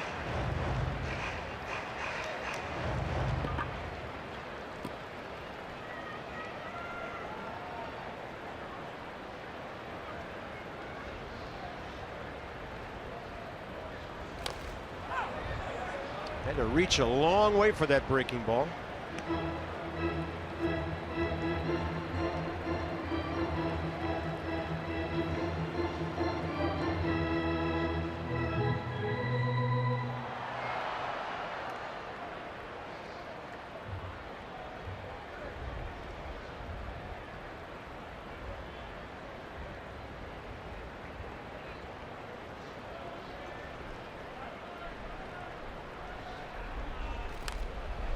Fighting.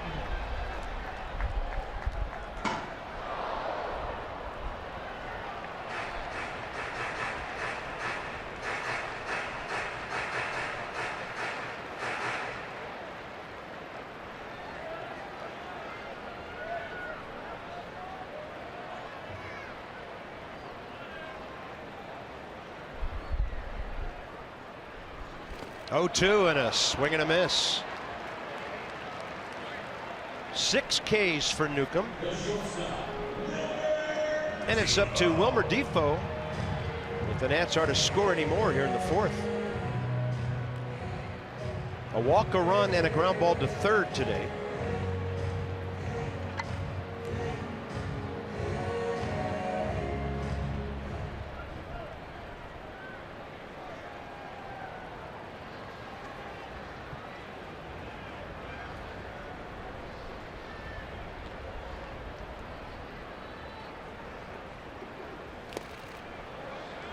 Big swing.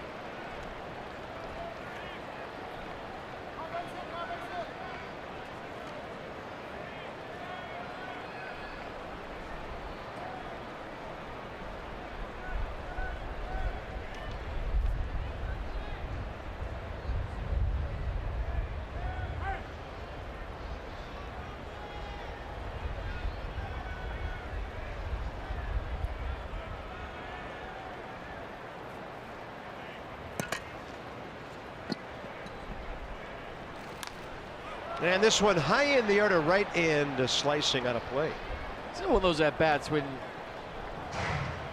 you're a younger player, you might not realize that Newcomb's coming after you. He sees who's hanging over on the on-deck circle, Bryce Harper. So you know you're going to get something to hit. The tricky part is realizing that's the situation and then still staying in your zone and not being so excited to drive in these runs because Bryce Harper's on deck. But to stick with your game plan, whatever that is.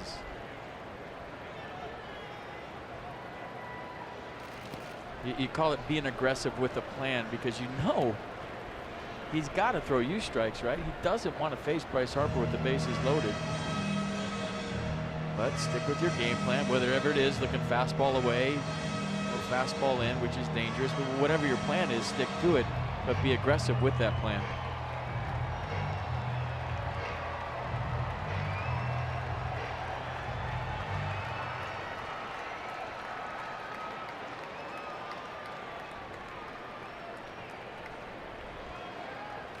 One-two pitch, and Newcomb comes out firing, strikes out Grace, Goodwin, and Defoe to keep it a 4-3 game.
You 15% or more in car insurance. Where's George?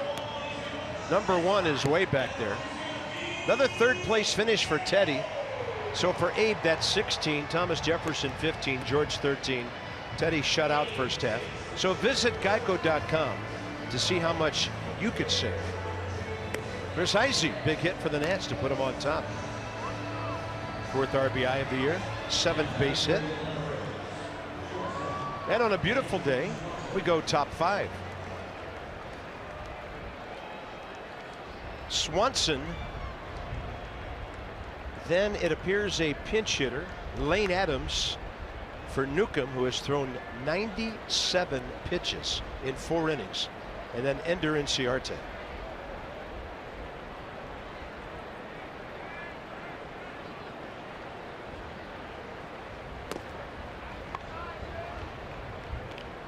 Ball 1 to Swanson. Ground ball to Murphy. And his only AB today.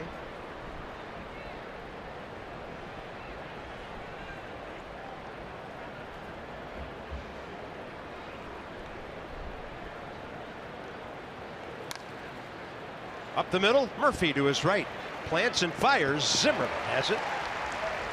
And Matt Grace has retired 3 in a row, all on the infield. The last 2 ground balls. Yeah, got good sinker going. Nice play by Daniel Murphy to set and throw using that strong arm of his.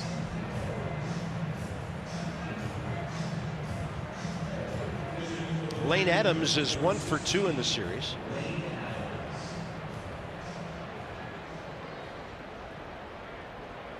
'23-year-old outfielder from Tallahena, Oklahoma. Braves got him as a free agent, originally drafted by Kansas City. Time in the minor leagues with the Royals, Cubs, and Yankees.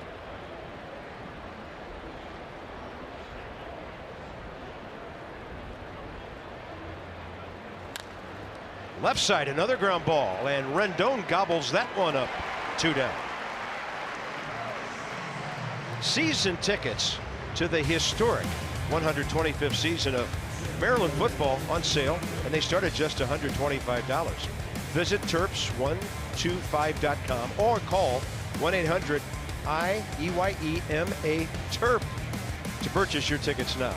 And take your radio along so you can listen to Johnny Holiday. It's college day. It's Maryland Day. It is Maryland Day. Yeah.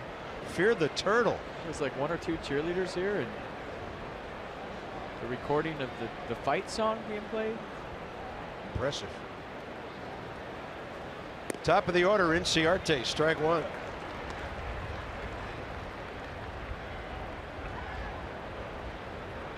I have a pet turtle now, so I'm a Maryland fan just because of that. Just don't name him Jalapeno. Spanky. Yeah, he is. It's awesome.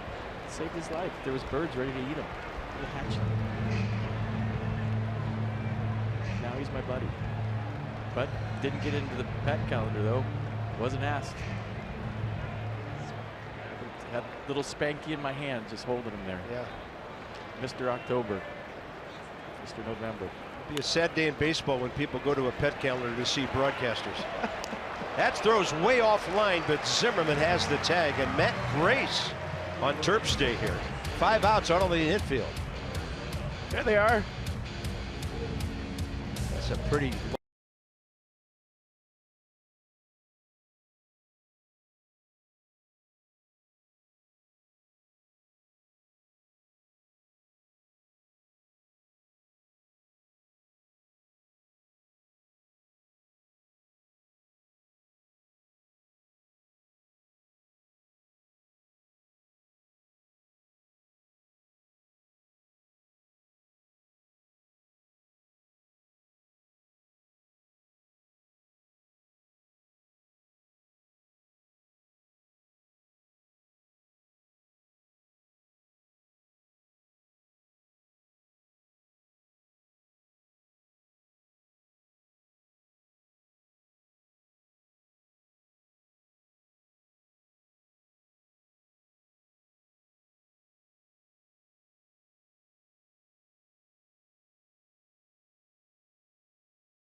Braves. Bottom 5, Nats are into the bullpen. More on Ian Kroll in a moment.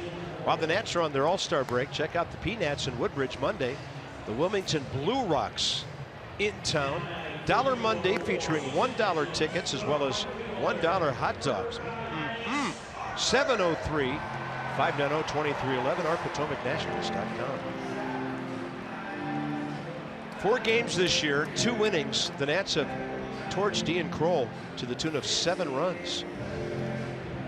Harper first against him. He's 3 for 8 against the former Nets left-hander. Yeah, fastball, cut, fastball, curveball. So 3 pitches really for me, and fastball averaging 93.4 miles an hour. 3, 4, 5. Here come the All-Stars. Newcomb got him 1, 2, 3 in the 3rd. Ground ball strikeout, line out to center. Bryce 1 for 2. Ball 1 way outside.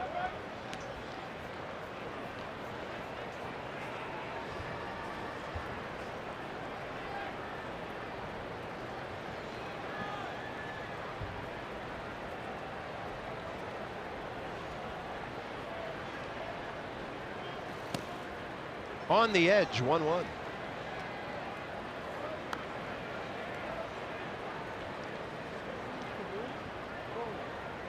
In there in that 10th inning the other night, and that happened fast, didn't it? Yeah, the Nats, that was a lightning type rally. Throw 1/3 of an inning, a run on 3 hits. Adrian Sanchez first big league knock, then Bryce lined out hard to left. Ryan Zimmerman with the hit behind Adrian Sanchez to get him to 3rd, and then that guy with the fly ball over Matt Kemp's head, and everybody went home happy.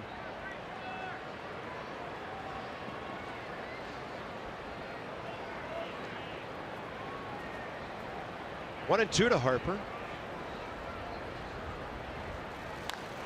That's a fair ball, hugging the line down to Matt Adams.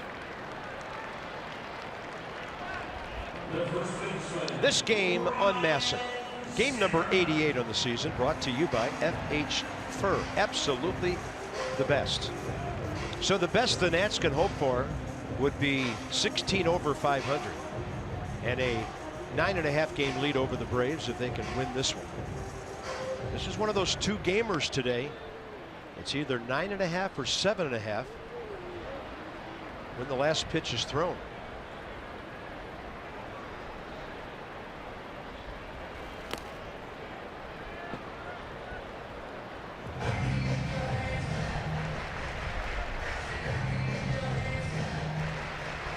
Ryan's due for number 20, isn't he? Been a while. It has been a while. Ryan Zimmerman's last home run June 13th against R.A. Dickey. So we're going on a month here. Inside the numbers, plenty of homers on the year, brought to you by PNC. 7 more than at this time last year. RBI total, no contest. 7 more runs, slugging a quantum leap of 50% higher.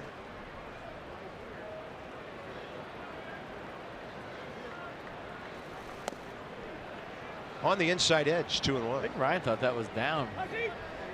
Definitely something you don't want to offer at the 2-0 count. What did PitchCast think? What do you know? Mercedes-Benz on the PitchCast.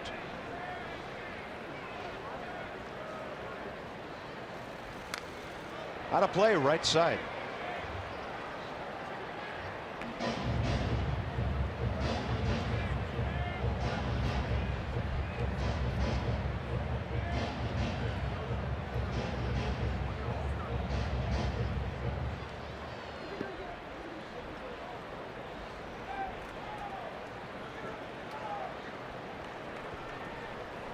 Ryan Zimmerman 3 for 4 career with a homer against Ian Kroll. And the breaking ball 3-2. See, when you miss with a 2-2 breaking ball like that, if you're a hitter, you disregard the pitch. And now when you reach, adjust your gloves, get your helmet straight, dig your cleats back in, you're thinking he can't throw that again, right? So you're sitting on a heater here, 3-2, and you're hunting it hard.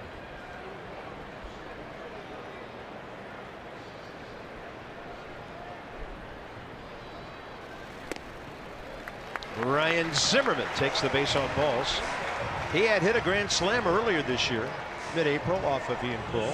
So he's aboard, and that's the 5th walk the Nationals have been given today. If you just miss with a 2-2 curveball, okay, it still might be in the back of my head 3-2, but when you bounce it and it's not even close, you totally disregard it. And Murphy, good success against Kroll, 3 for 7.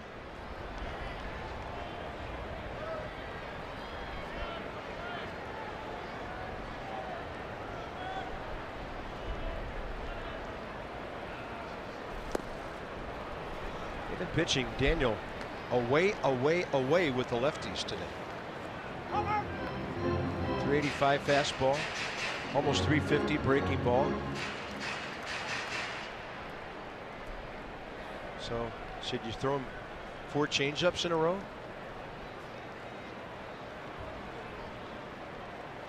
Don't see it lefty a whole lot. That's outside.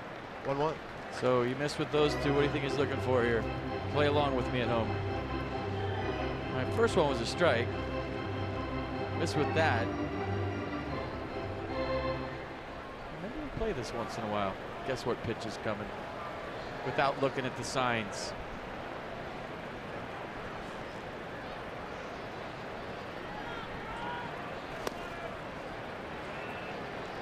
It's interesting. I mean, they're educated guesses as a hitter. I don't care if a hitter tells you they're not a guess hitter. They all are. But it's not just pulling it out of a hat. Right. There's a reason you get to what pitch you're sitting on based on the sequence, what he's throwing to the guy in front of you, what he's throwing to you, what's a ball, what's a strike. All that goes into your mind when you step in to have a plan on what you're sitting on in a given count. And of course, then you have Murphy's research. He knows all these pitchers so well, what they do to him in certain counts. Miss with the slider, you're sitting fastball. Up the middle, right over the bag, and scorching its way into center field. Daniel Murphy's 110th hit of the year. First and second, 1 out. And Anthony Rendon coming up. You see how that works, right? It's just like deductive reasoning. He missed with the slider, he bounced it bad, so Murph is looking fastball right there. He got it up, and even though he doesn't like to hit the ball on the ground, he scorches it right back up the middle. It's kind of how hitters think up there. And what you look for and why you look for it. Sometimes you pick a like hitter like you that's up there before you and watch how they work him. That formulates your game plan. And as the at-bat's going, you're thinking, okay, he missed with that. Ooh, he threw that. That was nasty. He's got to go back to that. So all that thought process going through based on how you guess when you're hitting. Murphy's hit it hard twice today. So he's 4 for 8 career against Ian Kroll. Anthony Rendon only 2 at-bats against the lefty. 1 strikeout, 0 for 2. And the key, Carp, for all that is to slow it down enough to do that. It's easy up here with makeup on and a tie to sit here and go, he missed with that, he's throwing this. But it's going real fast down there for those guys. Your head gets going and your mind starts playing tricks on you. The game's moving fast. The crowd's cheering. Coaches yelling at you.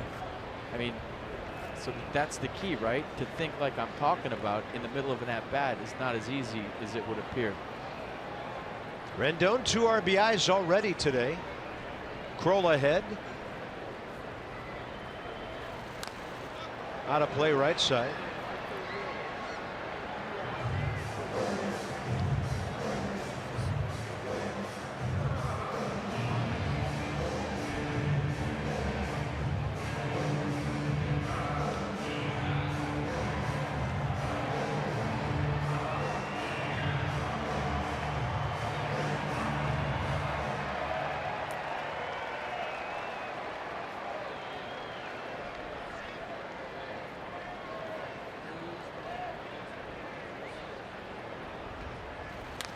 That's a base hit to center. Zimmerman held by Bob Henley. Inciarte got to that in a hurry and then made a perfect throw to the cutoff man. And the bases are loaded with 1 out. Wide a day for Anthony Rendon. 2 hits and a walk.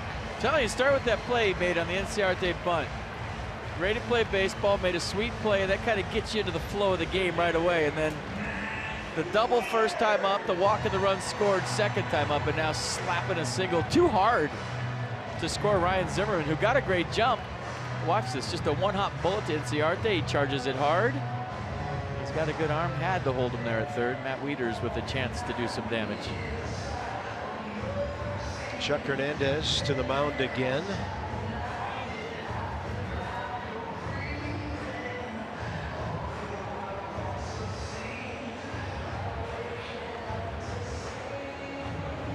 This is one of those days of the season when you have a lot of guys available in the bullpen.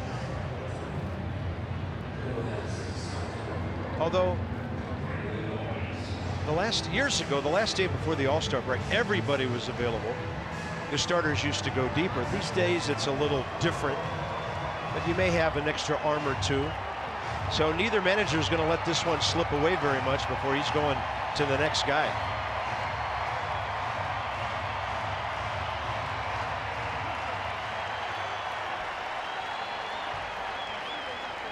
Bases loaded, 1 out. Wieters right-handed, 0 for 1 with a walk today. Inside, and Matt 2 for 3 career with a walk against Ian Kroll.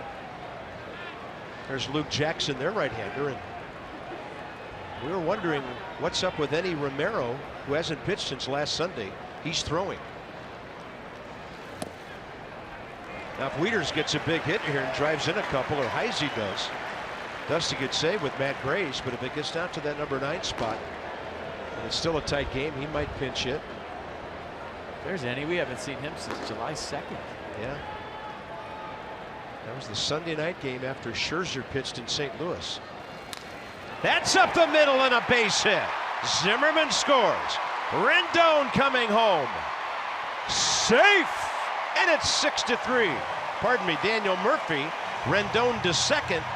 And the Nats are on top by 3. Clutch. Right back up the middle. I hit the mound and scared me for a second. I thought it was going to kick to Dansby Swanson.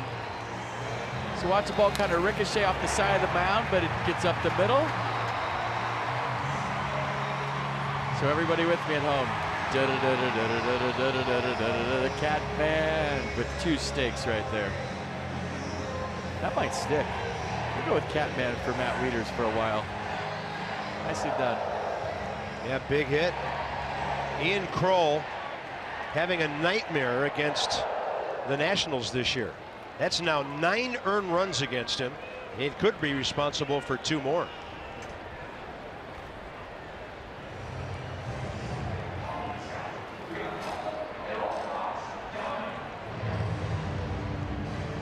Good.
The pet calendar, he walked as soon as we showed him, and how about this? So baseball players are superstitious, and I'm sticking with Catman for a while. It's got to stick. Right back up the middle, hits the mound just a little bit. Watch it kind of kick right there, and you're thinking don't go towards Dansby Swanson. It didn't. Good throw by Inciarte. He's got a good arm, doesn't he? Daniel Murphy fired up. Watch the react from Murph. Yeah. You think he likes to win? Catman. Matt Wieters, 35 RBIs now. Right-hander Luke Jackson for the Braves now, 21st appearance. 26 innings, 18 strikeouts, so he relies on contact.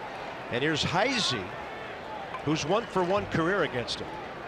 In the inning, still only 1 out. That was the first batter, Bryce Harper, on that ground ball to first. Should be 2 for the Braves on a 4-6-3. So the Nats open up a 3-run lead into the 6th inning.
Fifth. All right, let it rip. Have fun. You can have fun on MLB.com @BAT app. It's your #1 mobile app for live Nats baseball. You can stay connected with a fully customizable experience. Download MLB.com @BAT today. You know, Matt Wieters only has 2 hits in this series, but the timing has been fantastic. He has driven in 4 runs. And for a guy at the bottom of the order, that's as important as anything, is when you get those hits. So here's Matt Grace. He has 5 outs on 13 pitches.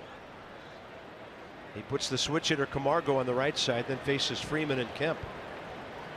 JOHAN Camargo this year right-handed, 11 for 26. That's a cool 423. Base hit and a walk today. And Grace has come out throwing strikes. First time these two have matched up.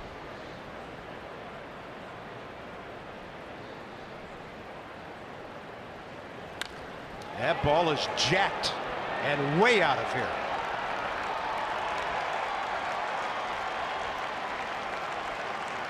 Six to 4.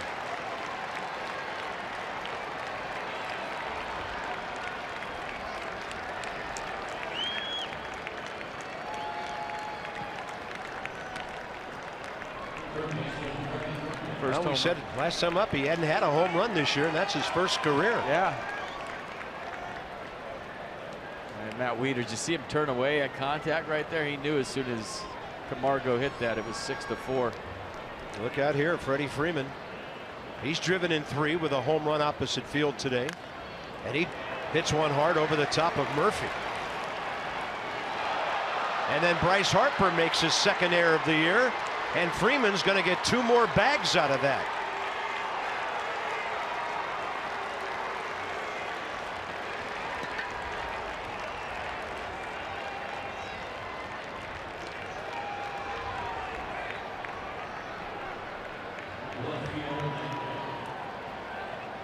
So he lost sight of that at the end, and Freddie Freeman hustling all the way into third base. Kind of jumps up a little bit there, just a hair at the end, didn't it? Ball was hit so hard it had some topspin way out there. Freddie Freeman continues to torture the Nats. Just like that. Just like that. The tying run in the batter's box. Matt Kemp. Against Grace, he's 0 for 2. .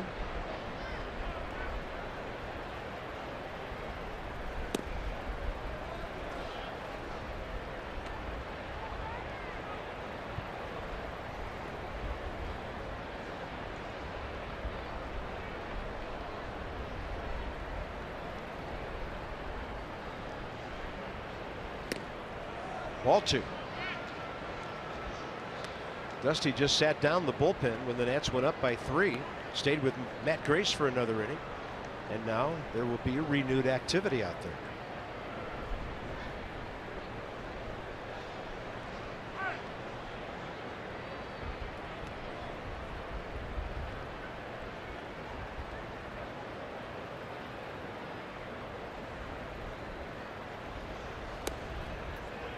Three and 0.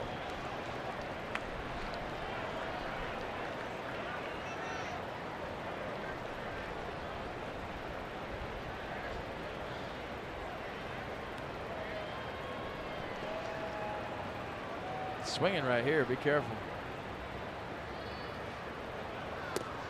4-pitch walk. Tying runs on base. Mike Maddox to the mound to buy time with Markakis coming up. Joe Blanton is up. He got the last 2 outs of the game yesterday.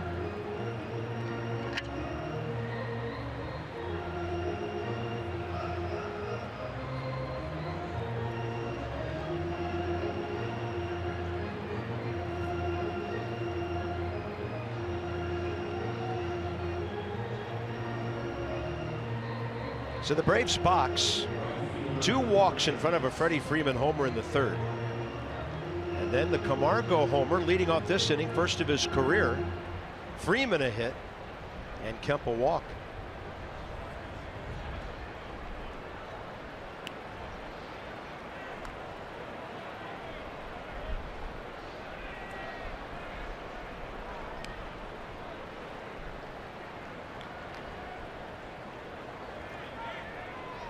Markakis 1 for 5 career against Matt Grace. Well, he trades 6-5 for a ground ball here. And a double play.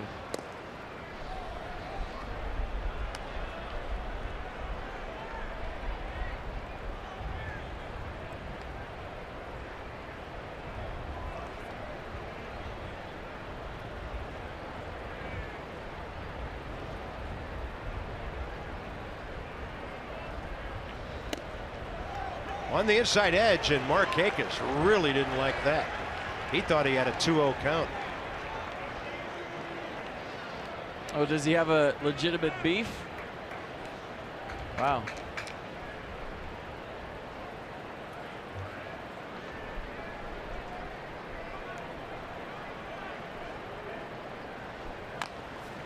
Tapper right side. Zimmerman to short for 1. And the return throw caught by Daniel Murphy. So it's now 6-5. And Markakis will be at first with 1 out.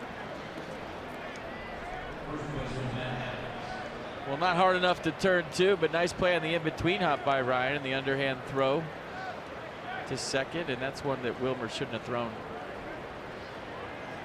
There's no need to throw this baseball because you don't want to throw it away with all the traffic there, and you see the runner's already past the base. Matt Adams, first man Matt Grace faced 2 innings ago, popped up to Zimmerman.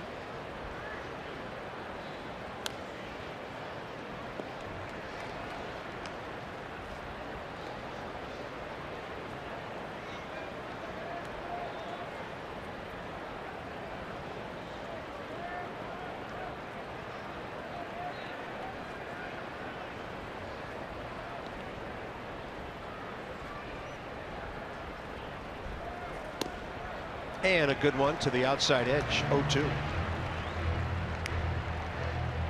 Blake Trinan up along with Joe Blanton.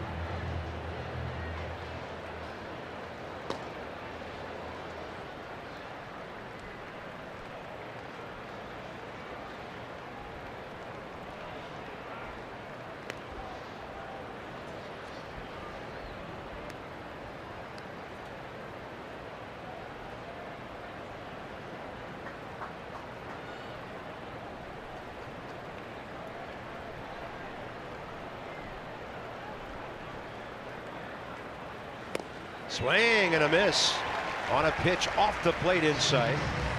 Grace's first strikeout today, 2 down. Good two-seamer, little run under the hands of Matt Adams, big out.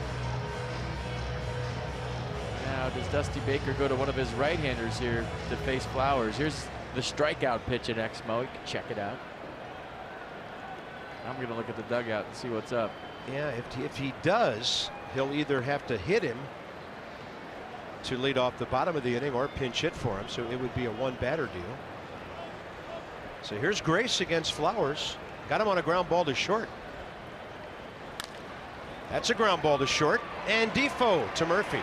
So Matt Grace gets 3 in a row, but the Braves pick up a couple, and it's a one-run game.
A lot of action in this one. 6-7-1 Nats, 5-5-0 Braves.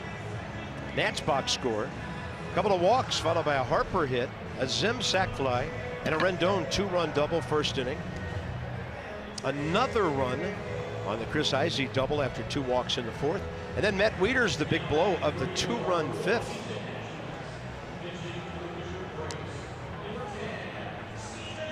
Stephen Drew will hit for Matt Grace, who went 2 2/3, gave up 2 runs, 27 pitches, 19 strikes. And against Luke Jackson, Stephen Drew is 0 for 1 career. And didn't get to tell you what Luke Jackson features. His fastball with alarm side run at 95, slider 86, curveball to go with the slider. There's the curve.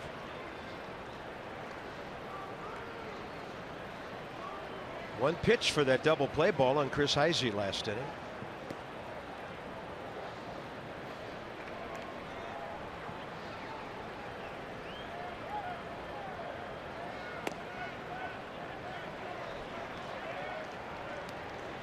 Matt Grace, one of those runs unearned because of the error.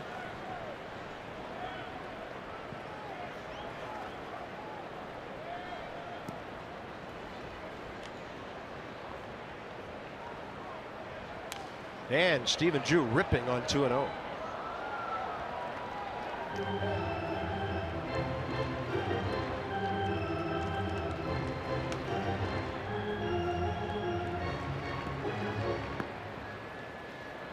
Drew's updated pinch hitting numbers: 6 for 16, 5 RBIs.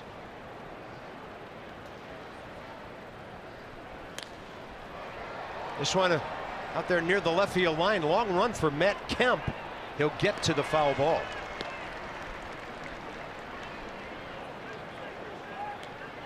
DC Lexus dealers donate $250 to the Children's National Health System for the first 200 home runs the Nats hit this season. Lexus experience, amazing. Goodwin and Defoe now here in the bottom of the 6th.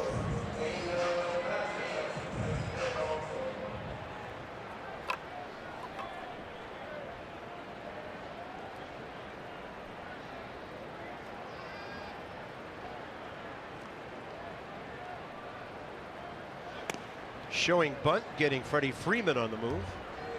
Yeah, we haven't seen anybody test Freddie Freeman with a base hit bunt. First two guys would be candidates. Maybe Chris Heisey. I've seen him try it. Bryce, we've seen try a bunting.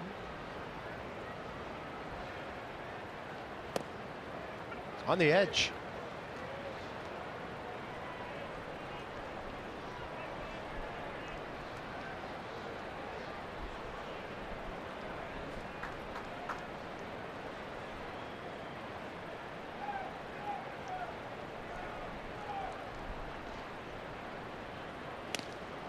Goes with a fastball in the same spot.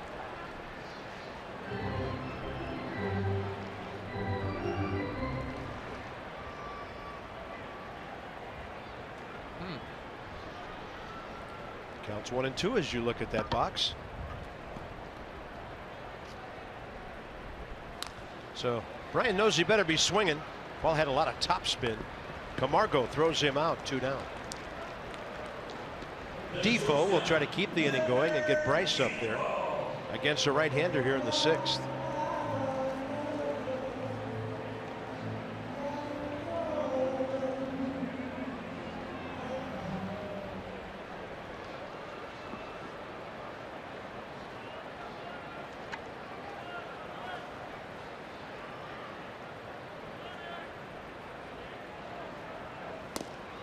He's really using that outside corner. Eddie Romero throwing hard now. Joe Blanton has been up for a while. Braves have 8, 9, and 1 due up in the 7th.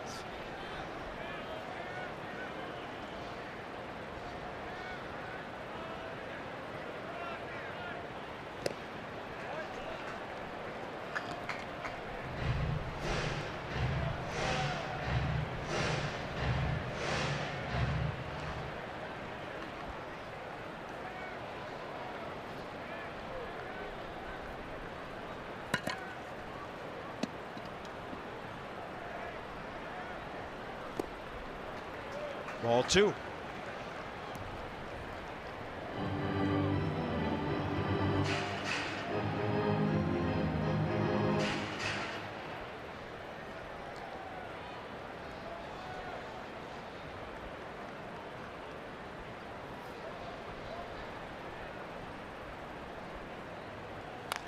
And Defoe makes solid contact. Rocket into right. He's 1 for 3 and on base for the 2nd time in this series. He's had 4 hits and 4 walks.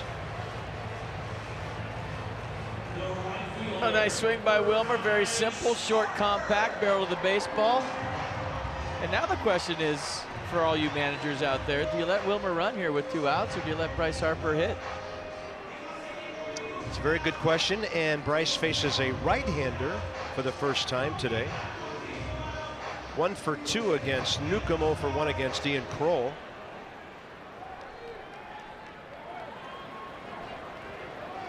41 extra base hits on the year. 98 hits overall. Wilmer in the box.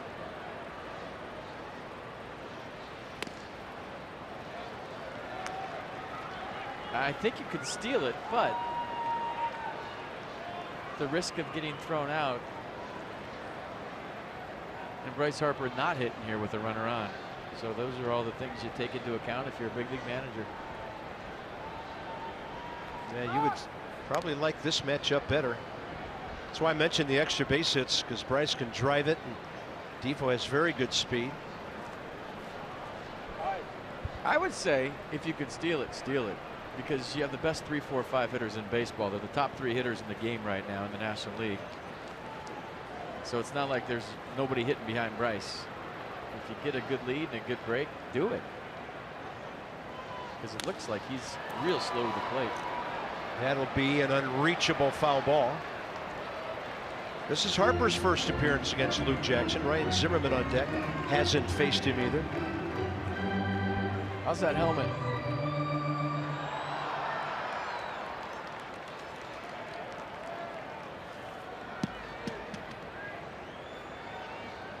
That would bug the daylights out of me.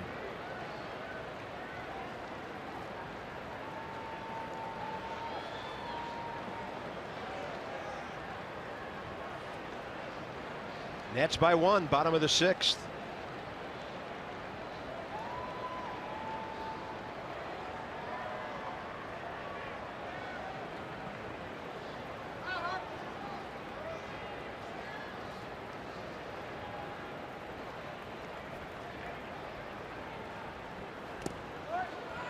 Tyler Flowers has had a good day blocking pitches.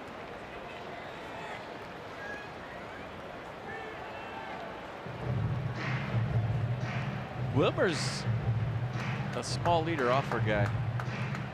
He doesn't get a big lead down there. I'm saying it's not even 12 feet. StatCast powered by AWS. Maybe we'll show you that right now. Since I read that. There we go.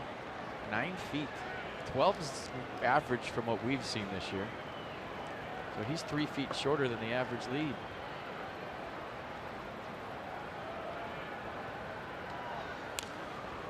Big swing by Harper, 2-2.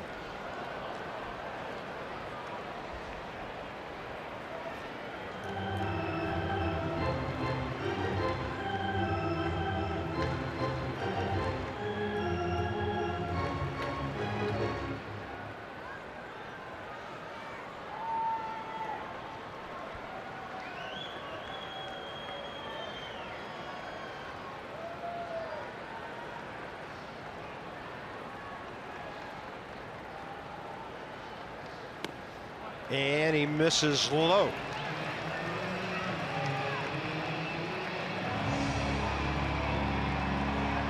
Zimmerman on deck. Head start coming up for Defoe.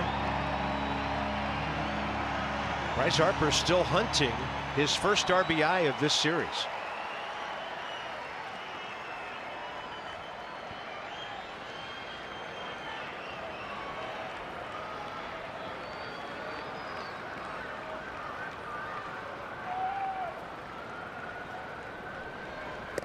He'll take the walk. 2 on, 2 out.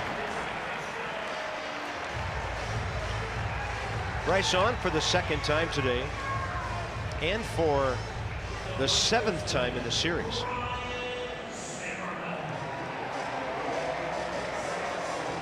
Martin Snitker has had to stand there or sit there and watch 6 walks by his pitchers today. Ryan's 0 for 1 with a sac fly, RBI number 63, and a walk.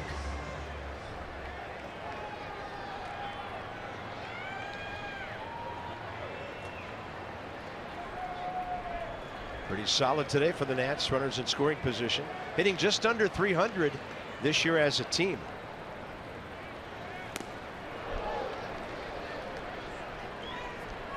Into the 4 o'clock hour here. Long game.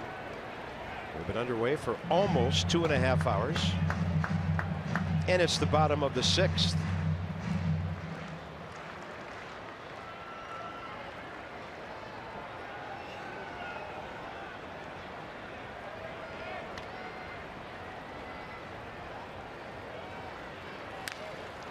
Right side, but that's where Matt Adams was playing, a good 30 feet off the line. The Nats leave a couple. They've stranded 7. Inning number 7 coming up.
Nationals Park. Joe Blanton in for the Nats. Final game before the All-Star break today.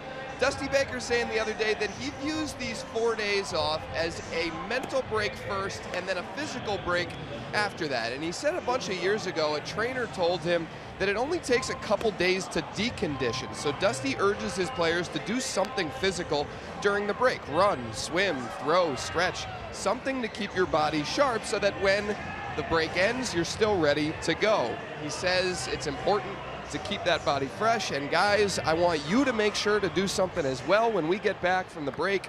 Can't have those vocal pipes locking up, so, stay fresh over the break. Don't rest too much. Thanks, Dano, with our Coons.com sideline report. When you're talking cars, you're talking Coons. I'll be icing my vocal cords heavily during the break from within. And my lovely spouse will be expecting lots of conversation. Here we go to the top of the 7th. Dansby Swanson 0 for 2 with a couple of ground balls to second. Sounds like the worst All-Star break ever to me. I can't wait. Let's talk, dear. You know what our favorite thing to do is? Is to sit there and watch the All-Star game, because we never get to watch a game together. Just, occasional Sunday night game like last week. But it's a lot of fun. Did she make you say see you later on home runs? No, she doesn't want to hear that. I mean, are you working? Are you say swing and miss? Swing and miss. Maybe we could use one right now. Ball 3 though. So Swanson, Phillips, and Inciarte here, top of the 7th.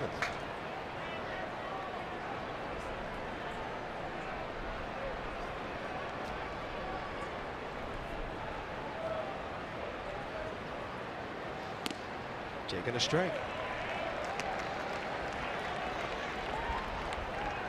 Swanson 1 for 2 against Joe Blanton. Joe trending well. 3 hits, 188 opponent's batting average in his last 6 outings. Battles back to get the fly ball to Bryce Harper, who backs up, finds a spot, now finds the ball. It's still a Sunfield out there in right field at 4:06 local time. 1 out. Here's Phillips.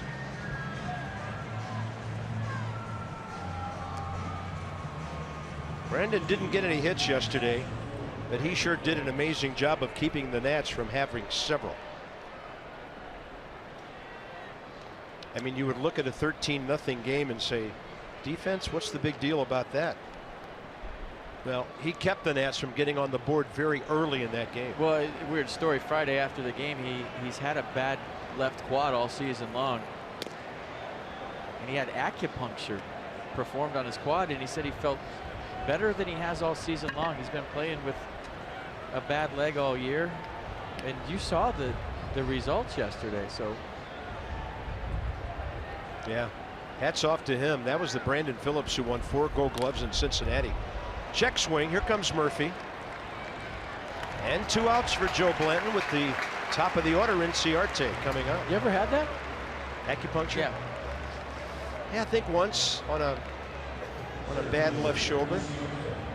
I don't see how sticking needles into an inflamed area can make it better, but apparently it does. I think it's a placebo effect. You feel so good when it stops. Oh, yeah, there you go. So Jason Mott working for them. Joe Blanton working for the Nats. And Inciarte, 0 for 2 career against him, steps in.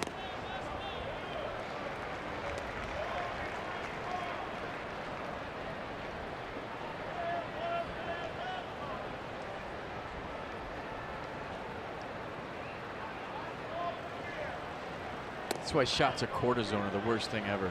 So whatever's hurting you, the doctor comes in the training room with about a 7-inch needle. Yeah, and it's in there for a while, right? Sticks it right into the spot that hurts, and they got all kinds of stuff loaded up in there. I'll tell you what, I've seen guys passed out. I've almost passed out myself. One year in Montreal, I'm sitting on the table. They're putting a shot of cortisone in my ankle. They actually hit the bone. Oh boy. And it sent a shot, and I kicked the needle out of the doctor's hand. It flipped and stuck in the ceiling. Oh, it did. True story. And a high fly ball to center. The Nats had 1-1-2-3 today. That was Matt Grace in the 5th. And Blanton gets it done in the 7th. Take a little stretch. And then Murphy coming up to hit.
Telecast is presented by authority of the Washington Nationals and may not be reproduced or retransmitted in any form.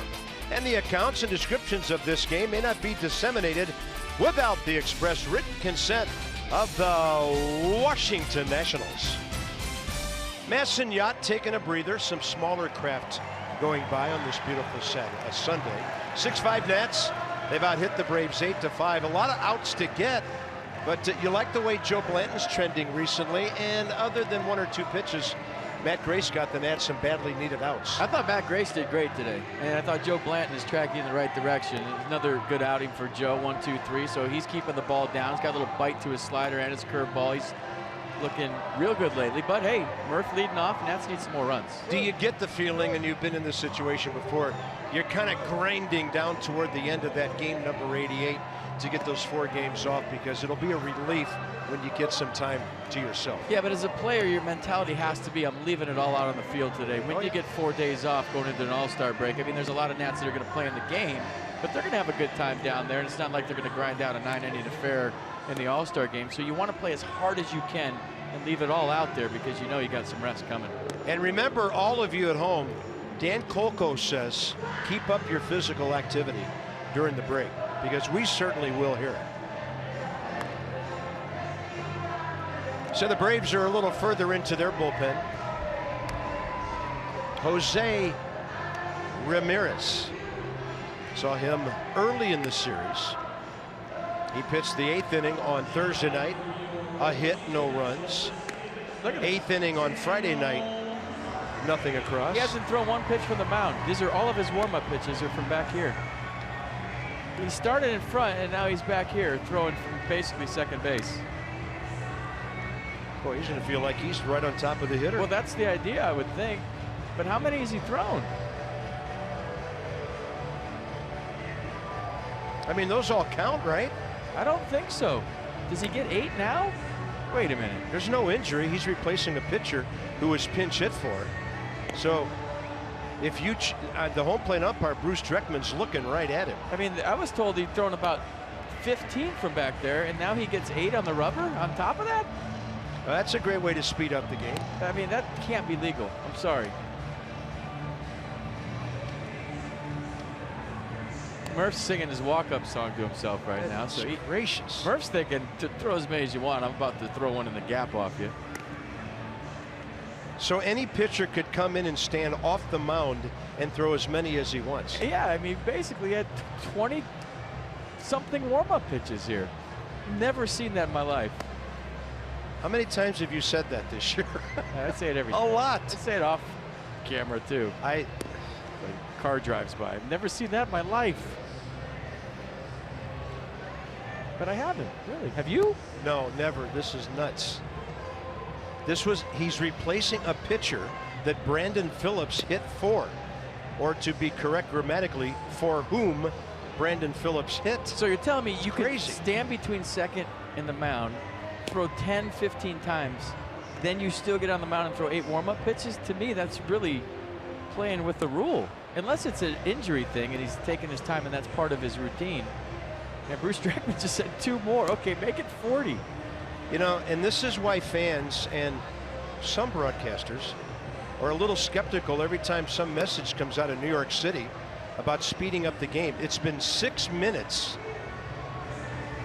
since last out, and I've been handed a note that said Jason Mott was warming up and evidently was ready to come in and he couldn't go, so maybe that's what happened. Yeah, that's got to be an injury thing. Thank goodness, I was about to lose my mind. So I'm going to put Jason Mott's name in parentheses on the bullpen box here on the right side of the scorebook, and it'll be Ramirez and Murphy. We didn't see it because we were on camera and had our backs to everything, so we didn't know.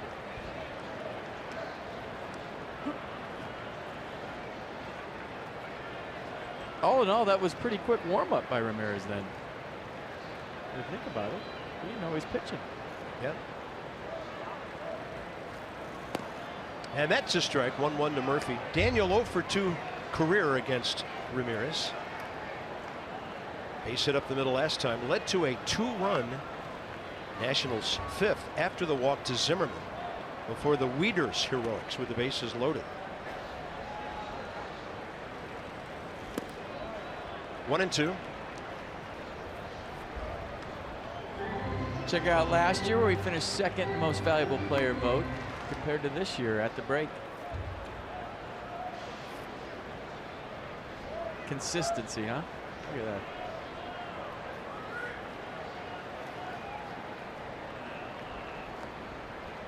I think he's the best left-handed hitter in baseball, but I get to see him play every day, so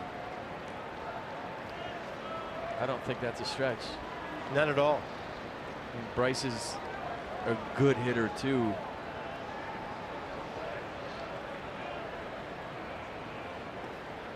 Really good. And Murphy bailing a bit on that swing, but able to get to it out there. It's 1 ball, 2 strikes. But I think when you talk about a guy that's consistent barrel to the baseball and consistent quality at bat after quality at bat, I think that's why you go with Daniel Murphy. Guy hits the ball all over the place, grinds out every single at bat, every pitch.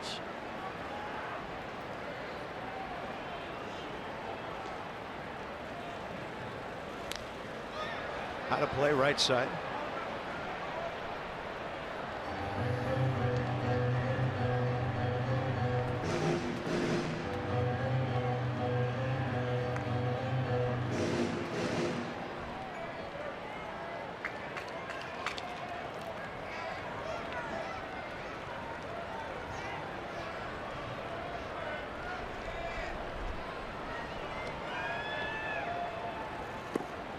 Two balls, 2 strikes.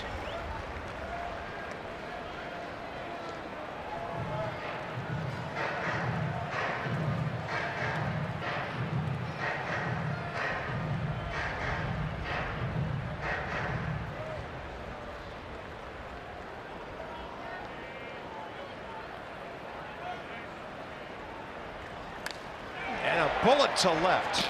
Kemp to his right. Quality AB after quality AB. 1 for 4 Murphy today. A base hit and 2 line drive outs to the outfield. Anthony Rendon's had a great day. Couple of hits, 2 RBIs, a walk, a run. And he is 2 for 4 career against Ramirez.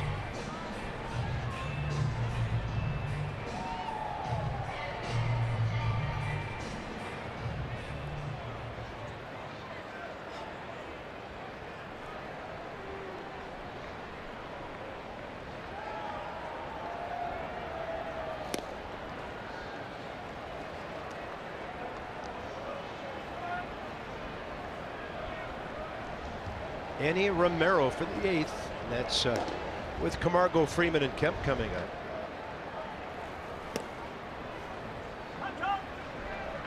So the Nats are 32-2 on the season when they score 6 runs or more. That's 3rd best in all of baseball.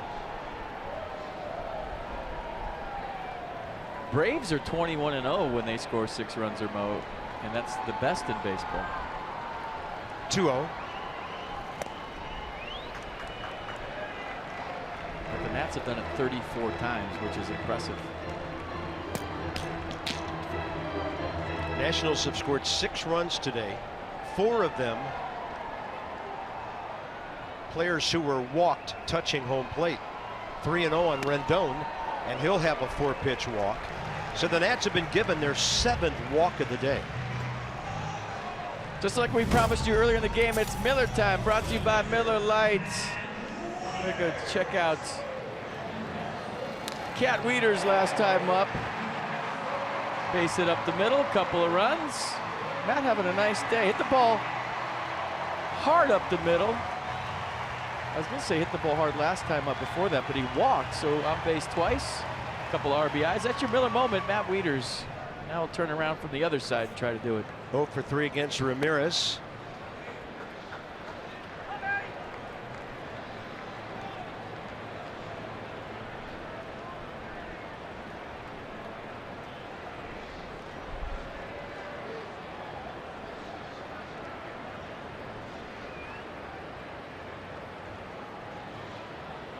Runner moving.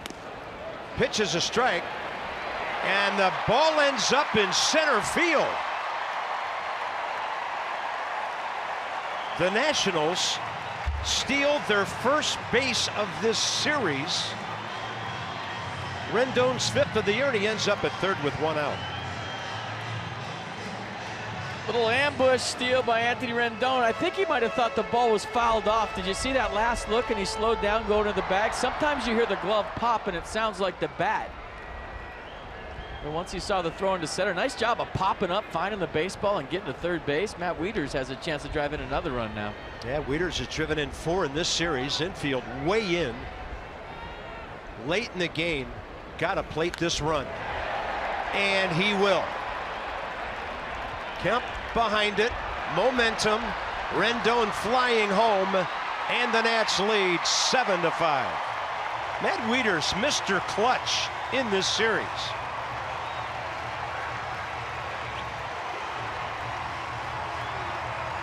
He's way better as Cat. Pretty good as Matt, too. Nice job. This is a pro at bat. Runner on 3rd, less than 2. Just get the ball in the air. Let her cruise out to left field. I'm telling you, with Michael A. Taylor injured, Adam Eaton out, Trey Turner out, Anthony Rendon has had a leadoff hitter day today. He's been on base 4 times. He's scored 3 runs. He's walked twice and stolen the base. And I wonder if Dusty Baker thinks about it in the second half. He's a run producer. He's got 52 RBI on the year.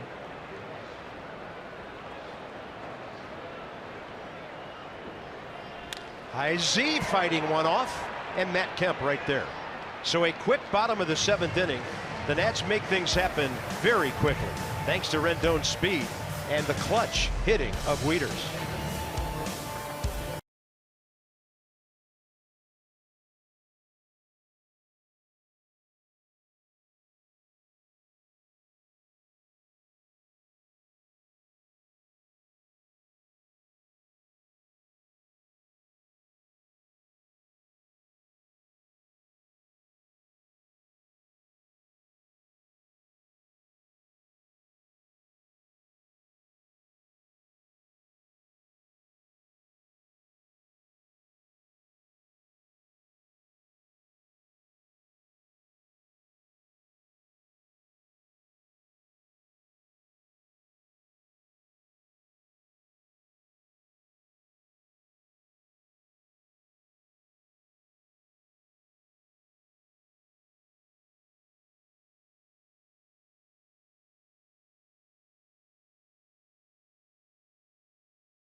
Brought to you by Navy Federal Credit Union, proudly serving the armed forces and their families for over 80 years. Federally insured by NCUA.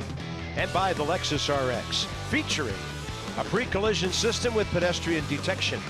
Standard. Those are beautiful roses. Purple roses.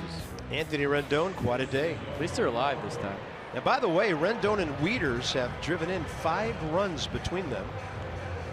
With Anthony scoring a couple, and now it's down to 6 outs to get Enny Romero. We were starting to wonder if he'd been shut down for the rest of this mythical first half. Hasn't pitched since he gave up a couple of runs in St. Louis Sunday night, but here he is. You know the arsenal. Big fastball, cutter, changeup, or slider, excuse me.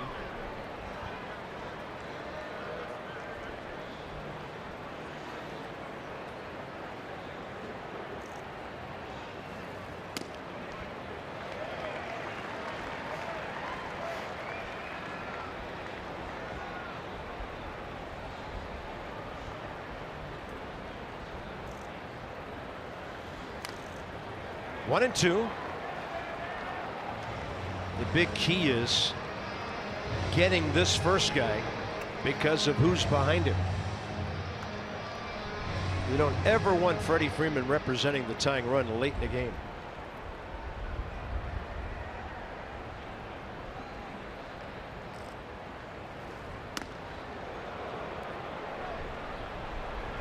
I like that 0-2 pitch, or the 1-2 pitch. Let it fly. And I got to come back in the zone, but sometimes you just got to air one out.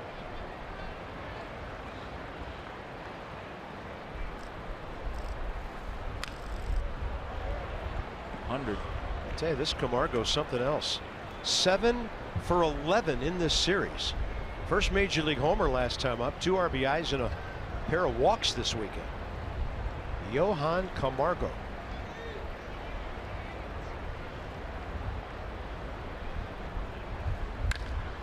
He just hits another one hard. Single, walk, homer, double today.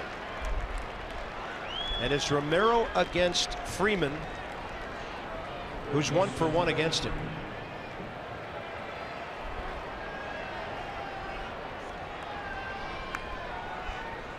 This kid's a good player, said Captain Obvious. He's had a nice series. He's got a quick bat. That was a triple-digit fastball that he turned around for a leadoff double here in the 8th.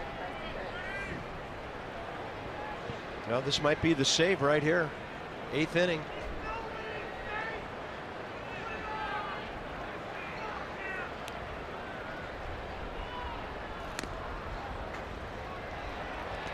Late call, strike call. I mean, I don't care what place you're in. When you have 4 days off, that last game you play into the break leaves the taste in your mouth for those 4 days. And that's why a lot of teams, you know, not a lot of teams, every team wants to win that last game going into the break. Regardless of what place you're in, as a player, you want to have a couple hits to think about for 4 days as a position player. As a pitcher, you want to have a good outing. Because the beauty of the game is when you have a stinker, you could come right back out the next day. But when you have to sit on it for 4 days into the break, it becomes a bigger game for that reason. You want to have a happy all-star break. 0-2.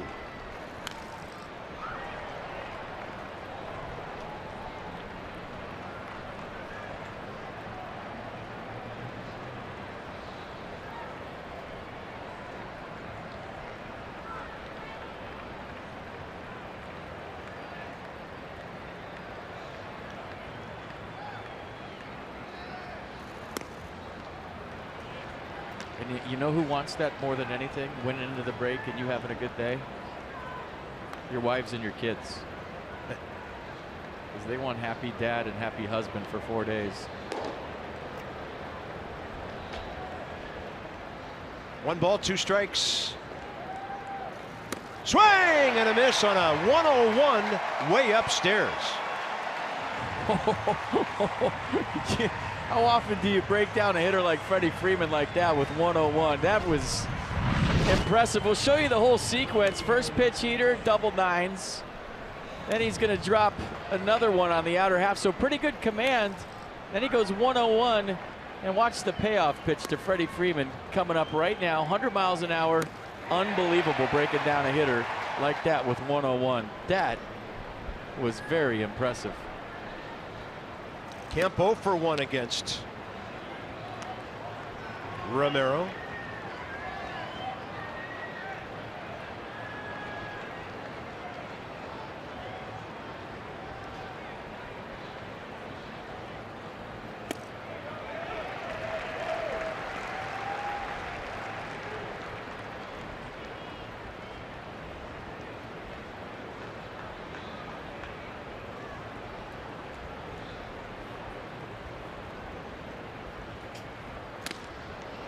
Upstairs, off the plate in, 2-1. Well, that's where Matt Kemp's going to cheat to a fastball. What's that mean? He's looking for something with plate. He's going to start his swing early, and he's going to guess strike and let it rip. He's thinking one thing right here, and you know what it is.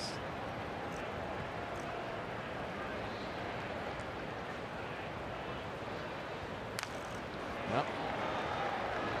Sometimes in a game, the score and the inning dictate an auto swing in a count, meaning I get to 2-1. And I'm going to hope he throws a strike and hit my barrel. I'm going to swing as hard as I can.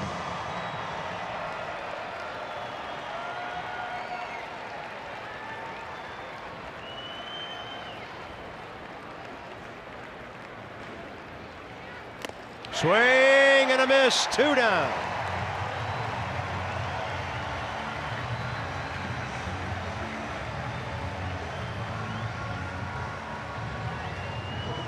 Here it is, hit it. My best bolt against your best bolt. 5th pitch of the sequence, 100-mile-an-hour fastball, and not too many guys can catch up to that. Now it's Markakis, lefty-lefty matchup. Nick 1 for 3. 2 walks, 2 Ks career against Romero. The time of the game when you love having somebody who has serious swing and miss stuff.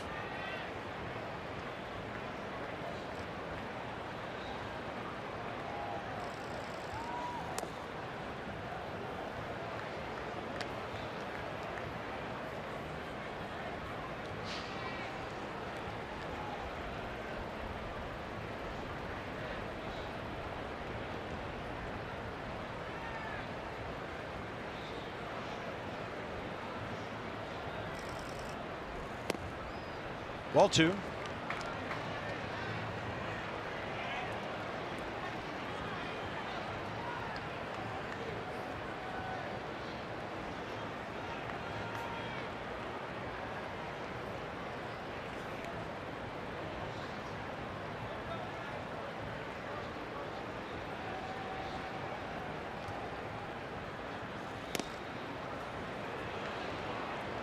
Another lefty on deck if he loses Markakis. And another lefty in the bullpen for Dusty Baker. Oliver Perez is ready. So does Dusty like the slider versus Matt Adams versus a triple-digit fastball?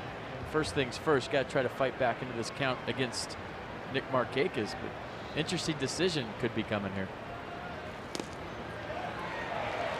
Could be.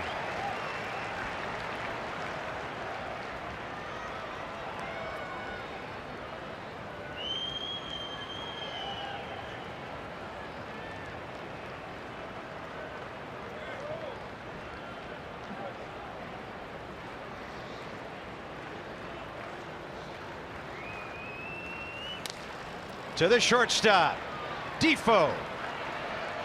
Yes, and a 1-2-3 after the double. And Dusty Baker is glad he did not have a decision to make. The Nats still lead by 2.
18 strikes, getting a couple of big Ks on Freeman and Kemp. So the Nats trying to add on here, and when the game's over, it's Johnny and Ray. It's their Nats Extra post-game show presented by W.B. Mason. Adam Lynn's about to hit for the pitcher. They're leaving Jose Ramirez in for now. And then it's Goodwin and Defoe, so he's going to face. No, he's not. Here comes Brian Snitker, waiting for Lind to be announced. So they'll go with a right-hander to face, or a lefty to face all these guys. Sam Freeman's been warming up out there. So bottom of the 8th coming up. There's Slim Sam Freeman, straight ahead.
About to face the left-hander Freeman, but first a look back.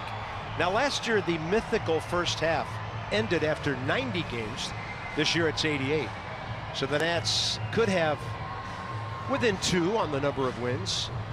ERA, no contest, a lot better last year.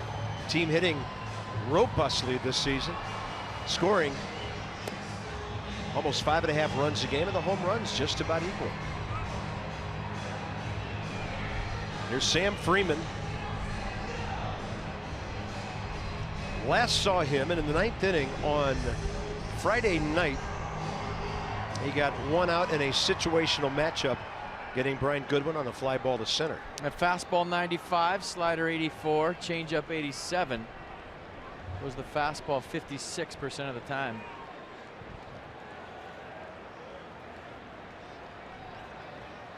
Adam Lind facing him for the first time.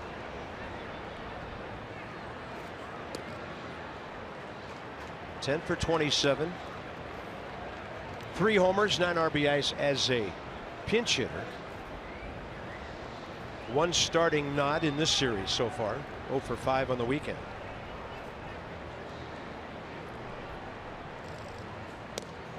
On the edge, 1-1.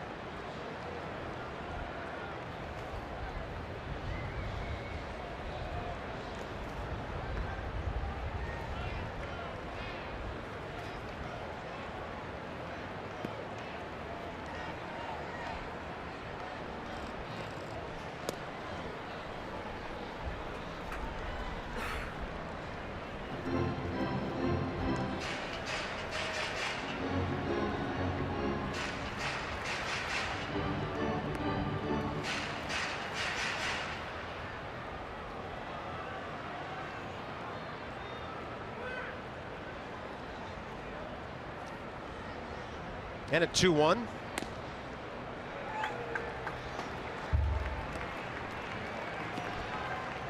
Good take. Looking for 1 pitch.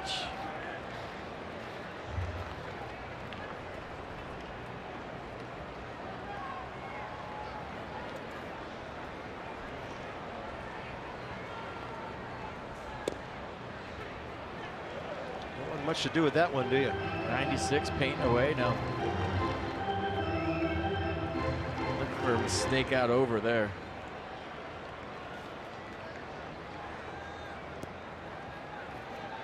Three-two to the leadoff hitter. Bottom 8.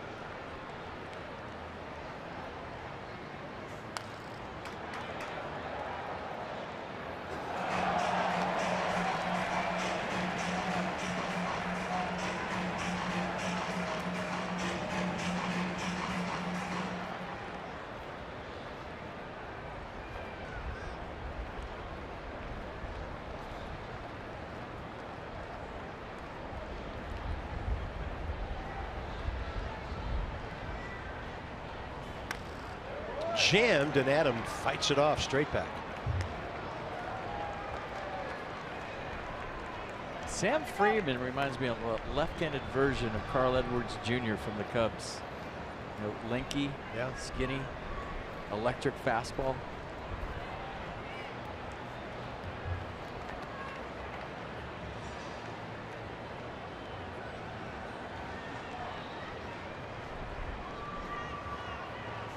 And a 3-2 is going to ring him up out there.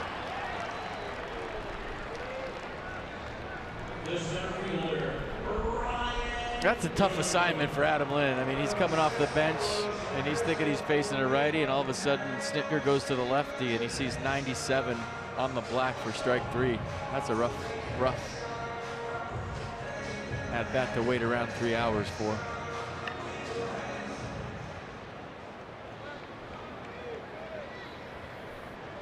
Top of the order, Brian Goodwin. Despite being retired the other night, 2 for 3 career against the lefty. He's up there hacking.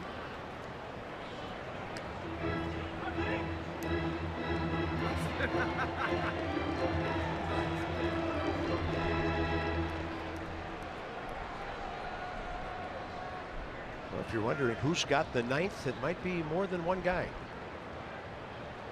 0-1 pitch. And now this strike call on the other side of the plate.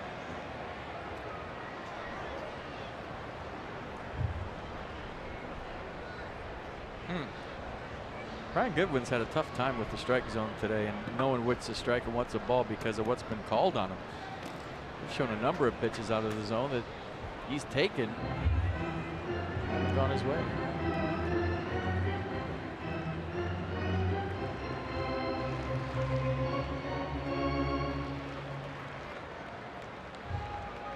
Blanton, pardon me, has already appeared. There's Matt Albers, Oliver Perez. They have a lefty Adams, and a couple of right-handed batters coming up. Close and 2-2. They have one left-handed hitter on their bench, Jace Peterson. So you might see Perez for the first batter and then Albers after that.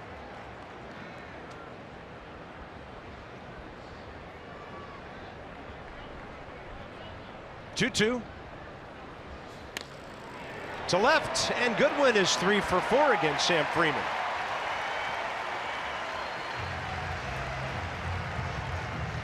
That'll bring up Wilmer Defoe. Oh, nicely done. Little inside out swing, take the knock, turn an 0 for 3 into a 1 for 4. So big at bat for Brian, left on left, just serving it into left. See if he decides to run here anytime soon. Yeah, that thought crossed my mind. You have a lefty staring right at you. Brian's a good base runner, but he just doesn't steal much. Situations haven't arisen that much. A lot of his hits have been for extra bases. He is 1 for 1. Not a big lead. Defoe, right-handed, waits, takes a strike. As he faces Freeman for the first time. Wilmer, another good day on base twice, a walk, a run, and a base hit.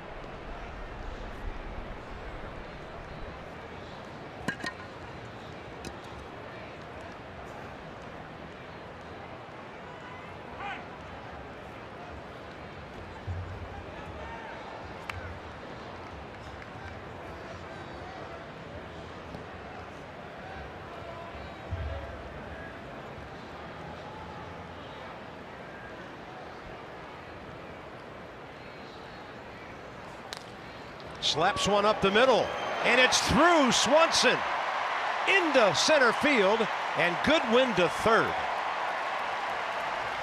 Looked like the Braves might turn two, and now they get nothing. And that could be Dansby Swanson's 15th error of the year. Although it was deep on the infield. Well, this has got to be May. I mean, this is the major leagues. This is a tailor-made double play, and Dansby Swanson plays it into an error. You know, once he gave on that ball and gave it a chance to hop one more time and get the topspin right there, he's in trouble. You got to go get that, and he made the decision to go back instead of go forward. And the Nats will take it. First and third, one out. Now the inning extends to Bryce Harper.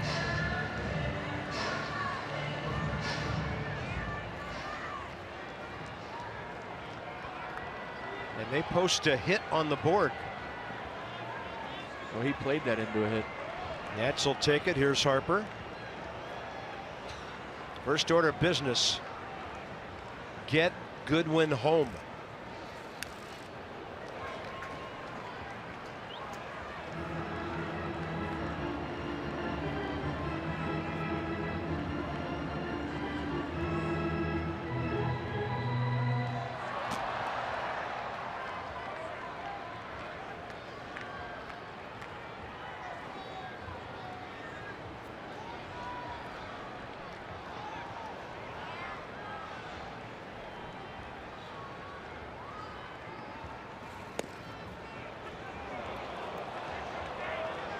Oh, 2. They did not like that call at all, and you can tell by the body language. He's been pretty stoic all season long with calls. Bruce Dreckman doesn't like the reaction, but to Bryce's credit, he's been real good with umpires all season. It's in the box, but it was framed poorly. It didn't look like a strike to me. That'll get the job done, and the Nationals lead 8-5. Bryce Harper, first RBI of the series and his 65th of the year.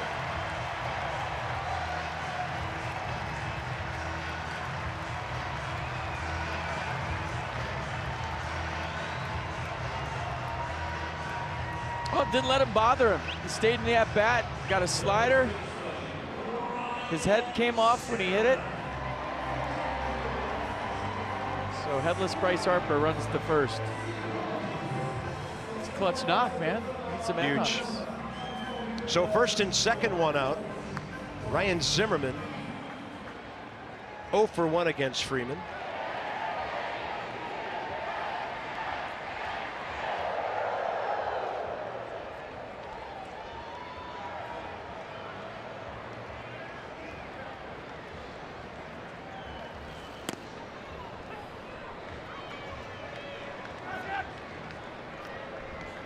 Such a big run. Give Brian Goodwin credit for noticing the speed of that ball once it hit Dansby Swanson up the middle, that he could advance to third base and set that thing up for Bryce.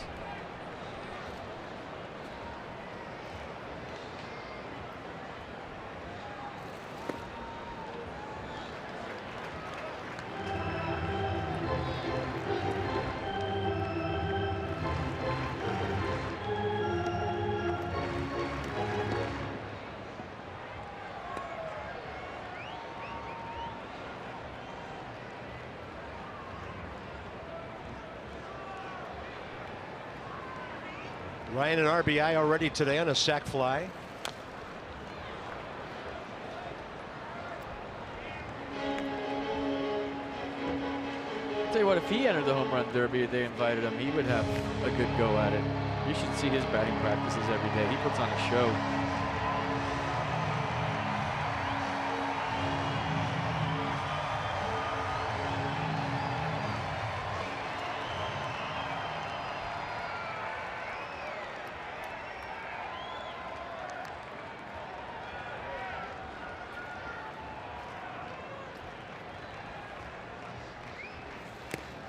And a swing, a foul tip, and a strikeout. 2 down.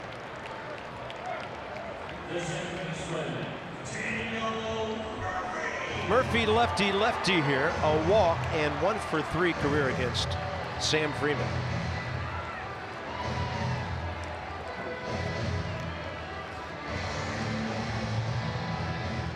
He's hit it hard 3 times today. A hit, a run scored in the 5th.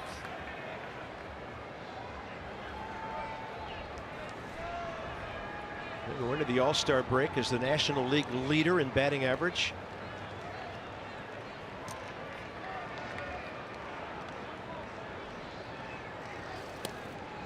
Inside.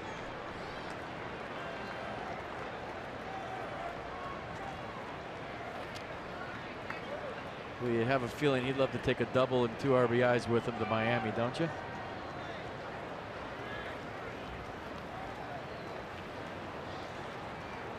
Already in the top 7 in runs batted in. Well, there's your double. It's going the other way. Defoe digging around third. Henley sends him.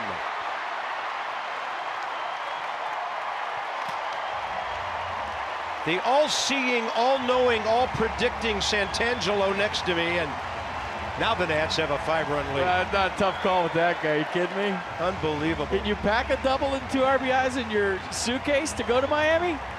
Daniel Murphy is. I don't know how you do it. I don't know how you get it through TSA either, but either way, look at the swing, staying on it. Just a bullet down the left field line. Beautiful swing from Daniel, hits Murphy, and there's the reaction at second base. He's been fired up all day. Love it. Absolutely love it. He fires me up. 29th double of the year, leads the league. Brian Snitker, another slow walk to the mound. So he brought in the lefty to face all these left-handed batters except for Zimmerman. And 3 runs later, have the Nats put it away? I hope so.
Two more hits today, 111 on the year, leading the league in hitting in the 340s.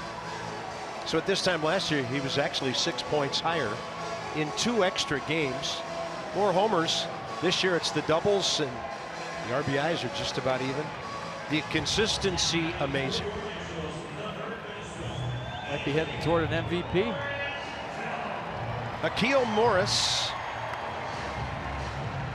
So what he's done in the minor leagues, this is his 2nd Braves appearance.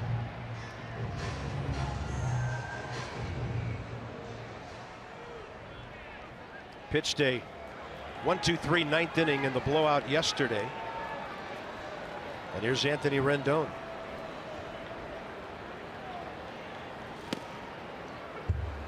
Yeah, but he'll be seeing fastball changeup. 2 pitches from Akil. Fastball 93, changeup 78. So a pretty big split between the 2.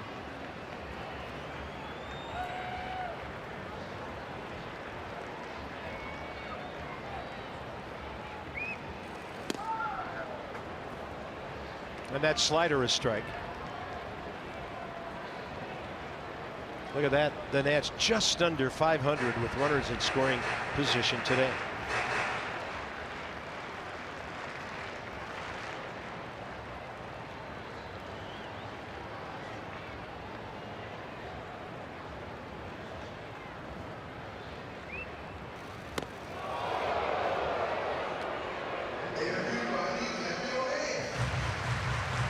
Another Joe Ross start, another 10 runs.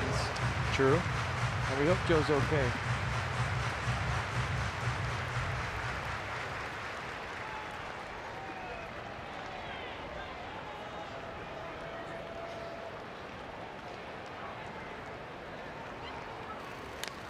Rendon to right, and Nick Markakis is there. The Nats 3 add-on runs in the ninth, a 5-run lead with a half inning to go before the break.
.561 Braves. So the new pitcher for the Nats will be Oliver Perez. Now in a 3-run game, maybe a 1-batter appearance. Pardon me. Matt Albers still warming up, but the Nats are up by 5. Dan, more on the Nats bullpen. Bob, here's kind of a quirky thing with this bullpen. The Nationals have not recorded a save in more than 3 weeks, and if you go back to June 7th, they've recorded only 1 save in that entire time. Now, they've won 14 games coming into today since June 7th, but no saves. Obviously, a couple blown saves in there, but overall, the Nationals have either been walking off teams here at home or beaten them by more than 3 runs. Well, that's certainly the case right here. 5-run lead. Adams and Perez. And the hook is at the knees for a strike. Matt Adams 0 for 3 career against our lefty.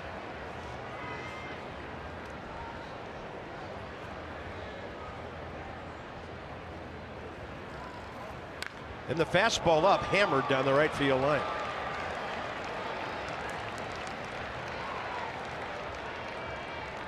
Two doubles for Adams in the series. He's 5 for 12. That didn't take long. Here comes Dusty.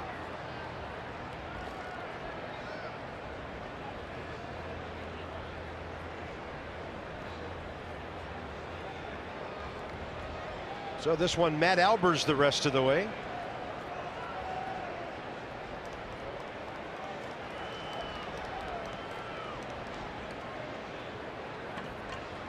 He will face Flowers, Swanson, and then most probably Jace Peterson.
into the 9th inning anyway. In this case, he just comes in with a runner at second and nobody out, making his 33rd appearance. Still not a save opportunity, so it's a 3-out opportunity. Well, the numbers are bueno. Opponent's average 162. Matt Albers, the sinker slider combination. First batter faced, respectable. And he just wants 3 outs to get us all to the All-Star break. Tyler Flowers, 2 for 4 career against him. Both hits, home runs. Second base, Adams. Nothing matters here but the pitcher and the batter. And those 3 runs in the 9th inning are looking really important at the moment.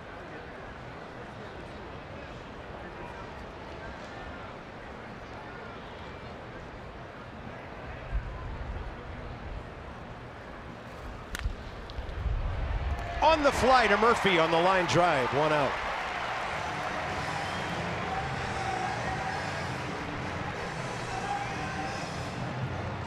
Dansby Swanson is next. And then Jace Peterson on deck.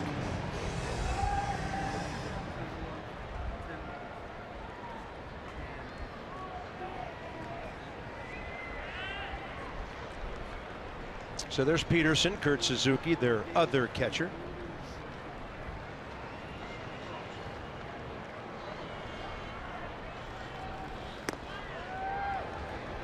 On the appeal, no swing.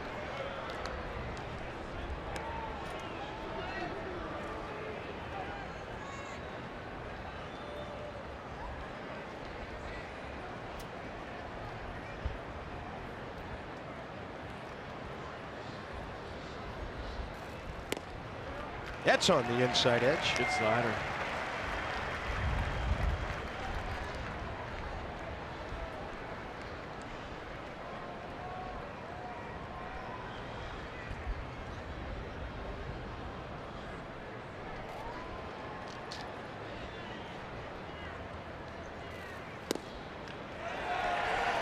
One and two. That's what Matt Albers does so well, just keeping that 2-seam fastball. Knees are below. Dansby Swanson doesn't like it. Brian Snitker doesn't like it.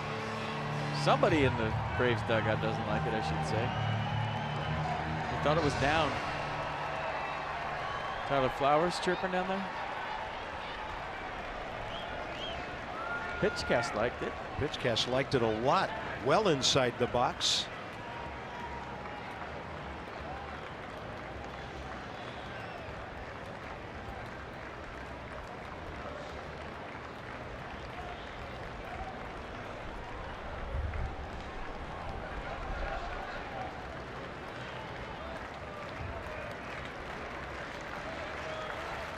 Swing and a miss on a pitch diving down and in. 2 outs. And now Jace Peterson.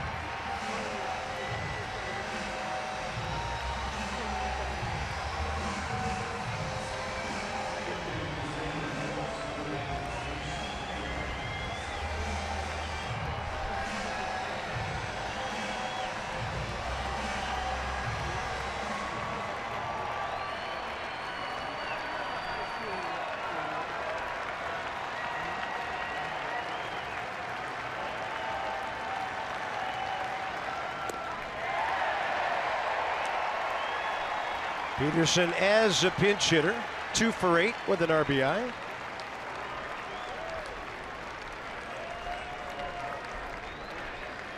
Oh for 1 career against Matt Albers, trying to put away the Nats' 52nd win of the year. 9.5 game lead at the break looks really good, doesn't it? Yeah, a split will be a nice result after the way this early weekend went. Another out to get. Just saying, it's pretty impressive. Strike 2.